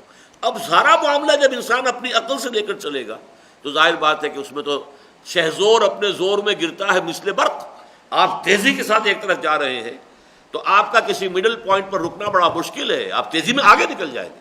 تو یہ پینڈولم ادھر سے چلا ہے ادھر، اس انتہا کو پھر اس انتہا کو، یہ ہے در حقیقت کے جو دھکے کھائے ہیں عالم انسانیت نے افراط و تفریط کے۔ عمرانیات کے میدان میں مغرب کے اس فکری ارتقاء یا بالفاظ صحیح افراط و تفریط کے دھکوں کا اثر عالم اسلام پر یہ پڑا کہ یہاں بھی لوگوں نے اسلام پر بطور نظام زندگی غور و فکر شروع کیا، اور اسلام نے حیات دنیاوی کے مختلف شعبوں کے لیے جو ہدایات دی تھی ان کی تالیف و ترتیب سے اسلامی نظام حیات کی تدوین ہوئی، اور ساتھ ہی اس نظام زندگی کو دنیا میں عملاً نافذ کرنے کے لیے مختلف ممالک میں تحریکوں کا سلسلہ شروع ہوا۔ وہی تین چیزیں، نظریہ، نظام اور نظام کے لیے تحریک۔ اب یہ کہ ہمارے ہاں غور شروع ہوا، دیکھیے نظام حیات کا لفظ نہ قرآن میں ہے، نہ حدیث میں ہے، نہ ہمارے پرانے سارے لٹریچر میں ہے۔ سیاسی نظام اسلام کا کیا ہے، کوئی اس کے اوپر کوئی کلام جو ہے سابق دور میں نہیں کیا گیا، سلف نے نہیں کیا۔ معاشی نظام کیا ہے، اس پر کوئی گفتگو نہیں، معاشی نظام پر کوئی کتاب موجود نہیں۔ یہ در حقیقت اس دور کا رد عمل تھا کہ جب مغرب میں ہم نے دیکھا ان کا ایک پولیٹیکل سسٹم ہے، ایک اکنامک سسٹم ہے، ایک سوشل سسٹم ہے، سماجی نظام ہے، اقتصادی نظام ہے، سیاسی نظام ہے، پھر اس نظام کو برپا کر کے وہ اس کے لیے ایک تحریک چلاتے ہیں۔ تو دیکھو ہمارے ہاں بھی ہدایات ہیں نا، سود حرام ہے، جوا حرام ہے، یہ ہدایات ہے کہ نہیں ہے، وراثت کا قانون ہے، فلاں قانون ہے، لہذا ان سب کو جوڑ کر ایک معاشی نظام کہو کہ یہ معاشی نظام ہے اسلام کا۔ اسی طریقے سے اسلام میں اصول ہے، امرہم شورا بینہم، لوگوں کو چاہیے کہ اپنے معاملات باہمی مشورے سے طے کریں، اطیعوا اللہ و اطیعوا الرسول و اولو الامر منکم، اطاعت کرو اللہ کی اور اس کے رسول کی، اور جو اپنے میں سے سربراہ ہو، جو اپنے امام ہو ان کی، اولو الامر کی۔ یہ دیکھو ہمارے سیاسی نظام ہے، یہ سیاسی نظام ہے اسلام کا۔ پھر دیکھو ہمارے ہاں پردہ ہے، ہمارے ہاں شادی بیاہ کے قوانین ہے، ہمارے ہاں سماجی ویلیوز کا تصور ہے، اور ایولز، سوشل ایولز کا تصور ہے، ہم ان کو جوڑ کر اسلام کا ایک سماجی نظام بیان کر سکتے ہیں۔ اس طریقے سے یہ تصور جو ہے یہ اس 20ویں صدی میں پیدا ہوا، جو اس سے پہلے کبھی نہیں تھا۔ میں یہ نہیں کہہ رہا یہ غلط ہے، بات صحیح ہے، اسلام واقعتاً ایک مکمل نظام ہے، لیکن یہ لفظ نظام جو ہے یہ پرانا نہیں ہے، یہ نیا ہے۔ اسلام کا معاشی نظام ہے، لیکن یہ معاشی نظام کا کوئی تصور اسلام میں تھا ہی نہیں مسلمانوں میں۔ یہ تصور معاشی نظام یہ در حقیقت اسی مغرب کے رد عمل میں یا اس کے زیر اثر یہ تصور پیدا ہوا۔ سیاسی نظام، یہ ساری چیزیں جو ہے در حقیقت یہ اس مغربی جو بھی تہذیب کا استیلاء ہو رہا تھا اور اس کے فکر اور فلسفے کا جو ہماری ذہنوں پر مروبیت قائم ہوئی تھی، اسی کا ایک مظہر یہ ہے کہ عمرانیات کے میدان میں مغرب کے اس فکری ارتقاء یا بالفاظ دیگر افراط و تفریط کے دھکوں کا اثر عالم اسلام پر یہ پڑا کہ یہاں بھی لوگوں نے اسلام پر بطور نظام زندگی غور و فکر شروع کر دیا، اور اسلام نے حیات دنیاوی کے مختلف شعبوں کے لیے جو ہدایات دی تھی ان کی تالیف و ترتیب، تالیف کہتے ہیں جوڑنا، الف بین قلوبکم، تمہارے دلوں کو آپس میں جوڑ دیا ہے، تو یہ تالیف کہتے ہیں جوڑنا، جوڑ دیے، یہ احکام ہے ہم نے نکال لیے، معاشیات سے متعلق یہ کہ یہ احکام موجود ہیں، یہ حکمتیں ہیں، کہ لا یکون دولۃ بین الاغنیاء منکم، اور سود حرام ہے، اور فلاں ہے اور وراثت کا قانون ہے وغیرہ وغیرہ، بیع و شرع کے قوانین ہیں، یہ ساری چیزیں جو ہے ہم نے ان کو ترتیب دیا، یہ ہمارا ایک معاشی نظام ہے صحیح ہے، لیکن اس طرز فکر کی بنیاد کیا ہے؟ وہ در حقیقت مغرب کے اس طرز کا ایک اثر ہے کہ جو ہم نے قبول کیا ہے۔ اسلام نے حیات دنیاوی کے مختلف شعبوں کے لیے جو ہدایات دی تھی، ان کی تالیف و ترتیب سے اسلامی نظام حیات کی تدوین ہوئی، اور ساتھ ہی اس نظام حیات کو دنیا میں عملاً نافذ کرنے کے لیے مختلف ممالک میں تحریکوں کا سلسلہ شروع ہوا۔ 20ویں صدی عیسوی کی یہ اسلامی تحریکیں جو انڈونیشیا سے مصر تک متعدد مسلمان ممالک میں تقریباً ایک ہی وقت میں شروع ہوئی، یہ عجیب فنومینن ہے ہسٹوریکلی۔ مخزومی پارٹی قائم ہوئی انڈونیشیا میں، جماعت اسلامی قائم ہوئی ہندوستان میں، بلکہ اس سے پہلے ایک اور جماعت اسلامیہ قائم کی خیری برادران نے، اس سے پہلے حزب اللہ قائم کی مولانا ابوالکلام آزاد نے، حکومت الہیہ قائم کرنے کے لیے۔ اب دیکھیے، حالانکہ یہ اصطلاح حکومت الہیہ کہیں قرآن میں نہیں ہے، کہیں حدیث میں نہیں ہے، جدید اصطلاح تھی حکومت الہیہ، اللہ کی حاکمیت کا نظام جو ہوگا وہ حکومت الہیہ کہلائے گا۔ اسی طریقے سے فدائین کی تحریک شروع ہوئی ایران میں، الاخوان المسلمون کی تحریک شروع ہوئی مصر میں، اور مصر سے وہ تمام عالم عرب کے اندر پھیل گئی۔ ترکی میں سعید نورسی کی تحریک۔ تو یہ عالم اسلام میں ایک ہی وقت میں، جیسے کہ ایک ہی وقت میں جو ہے، اس کے بارے میں بڑے پیارے شعر کہے تھے نعیم صدیقی صاحب نے، مجھے یاد تو نہیں ہوں گے، کچھ یاد ہے کہ ہے ایک ہی جذبہ، کہیں اونچا کہیں مدھم، ہے ایک ہی نغمہ ہے، ایک ہی جذبہ ہے کہ جو تمام ان تحریکوں کے اندر سرایت کیے ہوئے۔ کیوں؟ اس لیے کہ گلوبل ڈومینیشن جو ہوئی تھی ویسٹ کی، اور گلوبل اسی ڈومینیشن میں اس کا ایک نظام حیات کا تصور ہمارے ذہن میں آیا، تو ہم نے کہا ہمارا بھی نظام حیات ہے، ہم اپنے اس نظام حیات کو قائم کرنے کے لیے اب ہم تحریکیں شروع کریں گے۔ لہذا وہ انڈونیشیا میں مخزومی تحریک، ہندوستان میں حزب اللہ، خیری برادران کی جماعت المسلمین، مولانا مودودی کی جماعت اسلامی، پھر اس کے بعد ہم ہیں تنظیم اسلامی، ہم اس کو لے کر چل رہے ہیں۔ اس کے علاوہ جو ہے میں نے آپ کو بتایا کہ ایران میں فدائین، عالم عرب میں الاخوان المسلمون، ترکی میں سعید نورسی، یہ سب ایک ہی خیال ہے، ایک ہی نغمہ، ایک ہی جذبہ، ایک ہی بات اکثر و بیشتر۔ 20ویں صدی عیسوی کی یہ اسلامی تحریکیں جو انڈونیشیا سے مصر تک متعدد مسلمان ممالک میں تقریباً ایک ہی وقت میں شروع ہوئیں، بہت سے پہلوؤں سے ایک دوسرے سے بہت مشابہ ہیں، اور یہ کہنا بہت حد تک صحیح ہے کہ تقریباً ایک ہی تصور دین ان کی پشت پر کام کر رہا ہے، اور ایک ہی جذبہ ان میں سرایت کیے ہوئے ہے۔ پھر یہ بھی صحیح ہے کہ ان کی وجہ سے عالم اسلام میں اسلام پر کم از کم ایک بہتر ضابطۂ حیات ہونے کے اعتبار سے عمومی اعتماد میں اضافہ ہوا ہے۔ آج انہی تحریکوں کے نظر اثر در حقیقت ہمارا عام نوجوان جو ہے، ہی فیلز کانفیڈنٹ، میں خالی ہاتھ نہیں ہوں، میرے پاس ایک نظام ہے، ہمارا ایک نظام ہے، ہماری تہذیب ہے، ہمارا تمدن ہے، ہمارا سیاسی نظام ہے، ہمارا معاشی نظام ہے۔ یہ چیز جو ہے ایک پازیٹیو گین ہے جو ہمیں حاصل ہوا ہے ان تحریکوں کے نتیجے میں، کہ اس سے ہمارے لوگوں میں ایک خود اعتمادی پیدا ہوئی۔ اس میں سب سے بڑا کام علامہ اقبال نے کیا، سب سے مؤثر، لیکن یہ کہ مولانا مودودی کی تحریروں نے بڑا کام کیا ہے، اس لیے کہ سلیس انداز میں لکھتے تھے، بہت ہی عام فہم انداز میں لکھتے تھے۔ انہوں نے جس طرح اسلام کا معاشی نظام، اسلام کا سیاسی نظام، اسلام کا سماجی نظام، پردہ نام کی کتاب ان کی، سود نامی کتاب ان کی، یہ ساری چیزیں بہت ہی مارکت الآراء ہیں، اور اس کے زیر اثر بلکہ اس میدان میں کچھ کام اوروں نے بھی کیا ہے جو ویسے منکرین سنت تھے، لیکن انہوں نے کہا اسلام دین ہے، مذہب نہیں ہے۔ یہ غلام احمد پرویز نے بھی کیا ہے، چاہے ہمیں اس کی جو حدیث کے بارے میں اس کا جو موقف ہے اس سے شدید اختلاف ہے، ہم اسے گمراہوں میں شمار کرتے ہیں، لیکن یہ ہے کہ یہ بات کہ اسلام مذہب نہیں ہے، دین ہے، یہ مکمل نظام ہے، یہ اپنا استیلا چاہتا ہے، غلبہ چاہتا ہے۔ اسلام دین ہوتا ہی اس وقت ہے جبکہ وہ غالب ہو، جب اسلام مغلوب ہو جائے تو وہ مذہب بن جاتا ہے، وہ دین رہتا ہی نہیں۔ پھر یہ بھی صحیح ہے کہ ان کی وجہ سے عالم اسلام میں اسلام پر کم از کم ایک بہتر ضابطۂ حیات ہونے کے اعتبار سے عمومی اعتماد میں اضافہ ہوا ہے، اور نوجوان نسل کے ذہنوں سے مغرب کی عام مرعوبیت میں بحیثیت مجموعی کمی واقع ہوئی۔ وہ جو تھی پچھلی صدی میں سر سید کے زمانے میں جو مرعوبیت تھی، وہ مرعوبیت پھر 20ویں صدی میں نہیں رہی، اس میں کمی ہو گئی۔ اس مرعوبیت کی کمی کے کچھ اور اسباب بھی ہیں، اور یہ بہت اہم حصہ ہے میری اس بحث کا، یہ 1 2 3 کر کے نوٹ کیجیے۔ مغربی فلسفہ و فکر اور تہذیب و تمدن سے مرغوبیت میں عمومی کمی کے کچھ دوسرے اسباب بھی ہیں۔ مثلا ایک یہ کہ مغرب کے سیاسی غلبے اور عسکری تسلط کا جو سیلاب تیزی سے آیا تھا وہ نہ صرف یہ کہ رک گیا ہے بلکہ مختلف ممالک میں قومی تحریکوں نے اس کا رخ پھیر دیا ہے اور مغرب اپنی سیاسی بالادستی کی بساط رفتہ رفتہ طے کرنے پر مجبور ہو گیا۔ کولونیل رول کا بستر جو بچھایا تھا اس نے وہ اسی طریقے سے لپٹ کر واپس جو ہے یورپ میں پہنچ گیا۔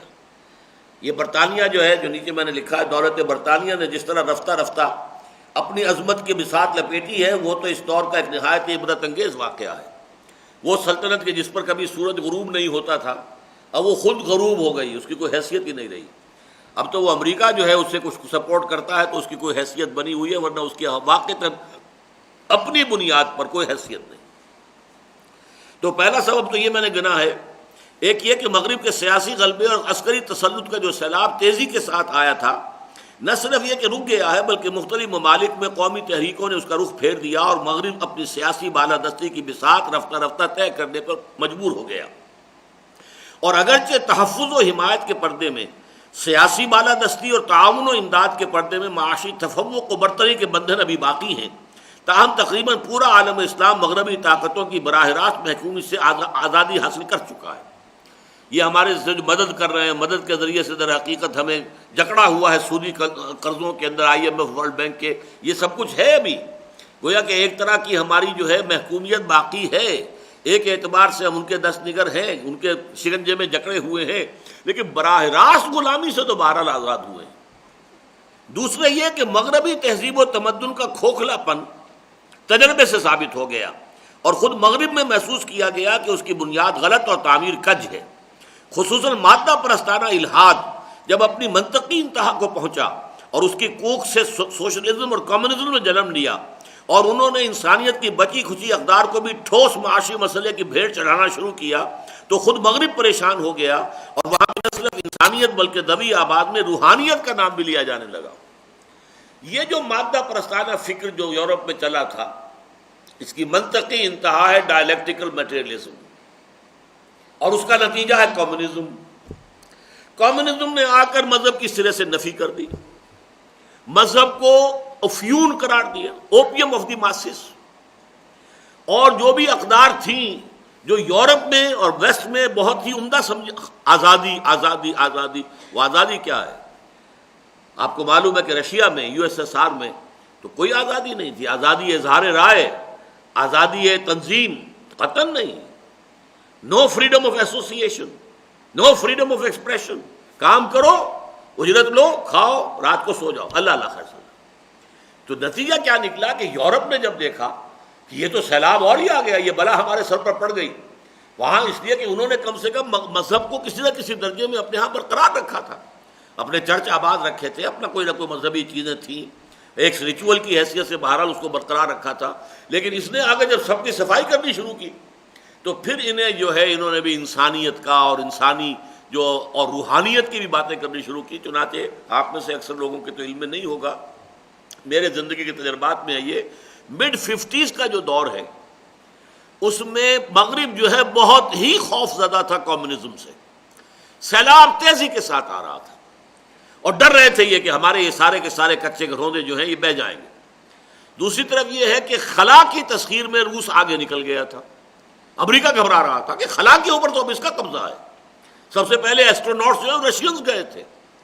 تو کمیونزم کا راستہ روکنے کے لیے امریکہ نے ملینز کی تعداد میں قرآن مجید کا ترجمہ شائع کیا، دی گلوریس قرآن، بڑے خوبصورت ٹائٹل کے ساتھ، محمد ماربیڈیو پکتھال کا ترجمہ، گیتا کا ترجمہ شائع کیا، اپنشدز کا ترجمہ شائع کیا اور تقسیم کیا ہندوستان میں اور پاکستان میں اور ہر جگہ انگریزی۔ بھائی خدا کے لیے قرآن پڑھو تم اپنا، تاکہ تمہارا تعلق تمہارے مذہب کے ساتھ جڑا رہے، کمیونزم سے بچ جاؤ۔ تم گیتا پڑھو بھائی، تم یہ اپنشد پڑھو، کہیں مارکس کی کتاب داس کیپٹل نہ پڑھنے بیٹھ جانا، تمہارے پاس کتاب ہے، گیتا ہے، اپنشد ہے، پڑھو ان کو، وید ہے ان کو پڑھو، یہ اپنشد جو ہے ان کے اوپر توجہ رکھو، کہیں داس کیپٹل کی طرح توجہ نہ کر لینا۔ تو یہ ایک سلسلہ تھا کہ یورپ جو ہے اور مغرب ایز اے ہول وہ اس سے بہت پریشان ہو گیا تھا۔ تیسرے یہ کہ نہ صرف یہ کہ خود سائنس کی قطعیت اور حتمیت ختم ہو گئی، اور کچھ نئے نظریات نے نیوٹن کی طبیعیات اور اقلیدسی ہندسے کی بنیادیں بالکل ہلا کر رکھ دی، بلکہ خود مادہ ٹھوس نہ رہا بلکہ تحلیل ہو کر محض قوت محض کی صورت اختیار کر گیا۔ یعنی سائنس کے بھی یہ دو دور ہیں۔ پہلا دور تھا نیوٹن کا۔ نیوٹن کے دور کے اصول کیا تھے؟ میٹر از انڈسٹرکٹیبل، میٹر کو ختم نہیں کیا جا سکتا، ابدی ہے، ابدی۔ نمبر دو، میٹر از انڈسٹرکٹیبل اور میٹر علیحدہ ہے، انرجی علیحدہ ہے، یہ کیٹیگریز علیحدہ ہے، انرجی از ڈفرنٹ اور میٹر از ڈفرنٹ۔ لیکن اس کے بعد سائنس نے ایک قدم آگے بڑھایا، میٹر بھی انرجی ہی کی ایک شکل ہے، میٹر کو انرجی میں کنورٹ کیا جا سکتا ہے، energy can be converted into matter, اور میٹر ختم کیا جا سکتا ہے۔ یہ سائنس ریلیٹیوٹی کی تھیوری آئی، جس سے معلوم ہے قطعی چیز کوئی ہے ہی نہیں، حتمی شے کوئی ہے ہی نہیں۔ اس سے وہ سائنس کا رعب جو تھا، جو سر سید کے زمانے میں تھا، یقیناً اس رعب کے اندر کمی آ گئی۔ اب سائنس اس طرح کی حتمی شے نہیں رہی کہ اس کی چیزیں جو ہیں وہ تو قطعی ہیں، جیسے کہ آسمانی وحی کے اوپر ایمان ہونا چاہیے، ایسے سائنس پر ایمان ہونا چاہیے۔ نیوٹن کی طبیعت، نیوٹونین فزکس اور یوکلیڈین اقلیدسی، یوکلیڈین ٹریگنومیٹری اینڈ جیومیٹری، اس کی بنیادیں جو ہے وہ ختم ہوئیں، بلکہ خود مادہ ٹھوس نہ رہا اور تحلیل ہو کر محض قوت کی حیثیت اختیار کر گیا۔ چنانچہ ما وراء طبیعاتی عقائد کا اقرار نسبتاً آسان ہو گیا۔ پہلے اس وقت کیفیت جو تھی مادہ پرستی کی، اس کے بنا پر میٹا فزکس کو ماننا بڑا مشکل تھا۔ اب جب میٹر اور فزکس کی مروبیت میں کمی ہوئی تو میٹا فزکس جو ہے اسے گویا کہ ایک طرح سے ریلیف حاصل ہوا، اور اب ماورائی عقائد جو ہے ان کو ماننا نسبتاً آسان ہو گیا، اور مذہب کو بحیثیت مجموعی کسی قدر سہارا ملا۔ چوتھے یہ کہ مختلف مسلمان ممالک میں جب آزادی اور خود اختیاری کے حصول کے لیے قومی تحریکیں اٹھی تو چونکہ مسلم قومیت کی اساس بہرحال مذہب پر ہے، لہذا جذبہ قومی کی انگیخت کے لیے لامحالہ مذہبی جذبات کو اپیل کیا گیا، جس کی سب سے بڑی مثال پاکستان ہے۔ تحریک آزادی کے لیے پاکستان کا مطلب کیا؟ لا الہ الا اللہ۔ الجزائر میں وہ لڑ رہے تھے فرانس کے خلاف آزادی حاصل کرنے کے لیے، اسے جہاد فی سبیل اللہ کہا گیا، حالانکہ وہ جہاد فی سبیل اللہ نہیں تھا، وہ جہاد حریت تھا، آزادی کی جنگ تھی۔ یہی وجہ ہے کہ جب وہ جنگ کامیاب ہوئی تو اس کے نتیجے میں سوشلسٹ ریاست قائم ہوئی۔ جہاد فی سبیل اللہ ہوتا تو اسلامی ریاست قائم ہوتی۔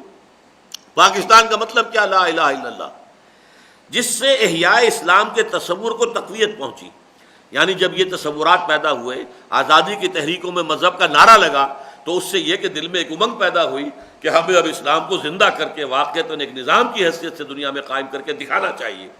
یہ 4 فیکٹرز اضافی ہیں جس کے نتیجے میں جو سائنس کی مروبیت تھی اس کے اندر کمی واقع ہوئی ہے، اور مغربی تہذیب کے اعتبار سے بھی اس کی مروبیت میں کمی واقع ہوئی ہے۔ بارک اللہ لی ولکم فی القرآن العظیم ونفعنی وإیاکم بالآیات والذکر الحکیم۔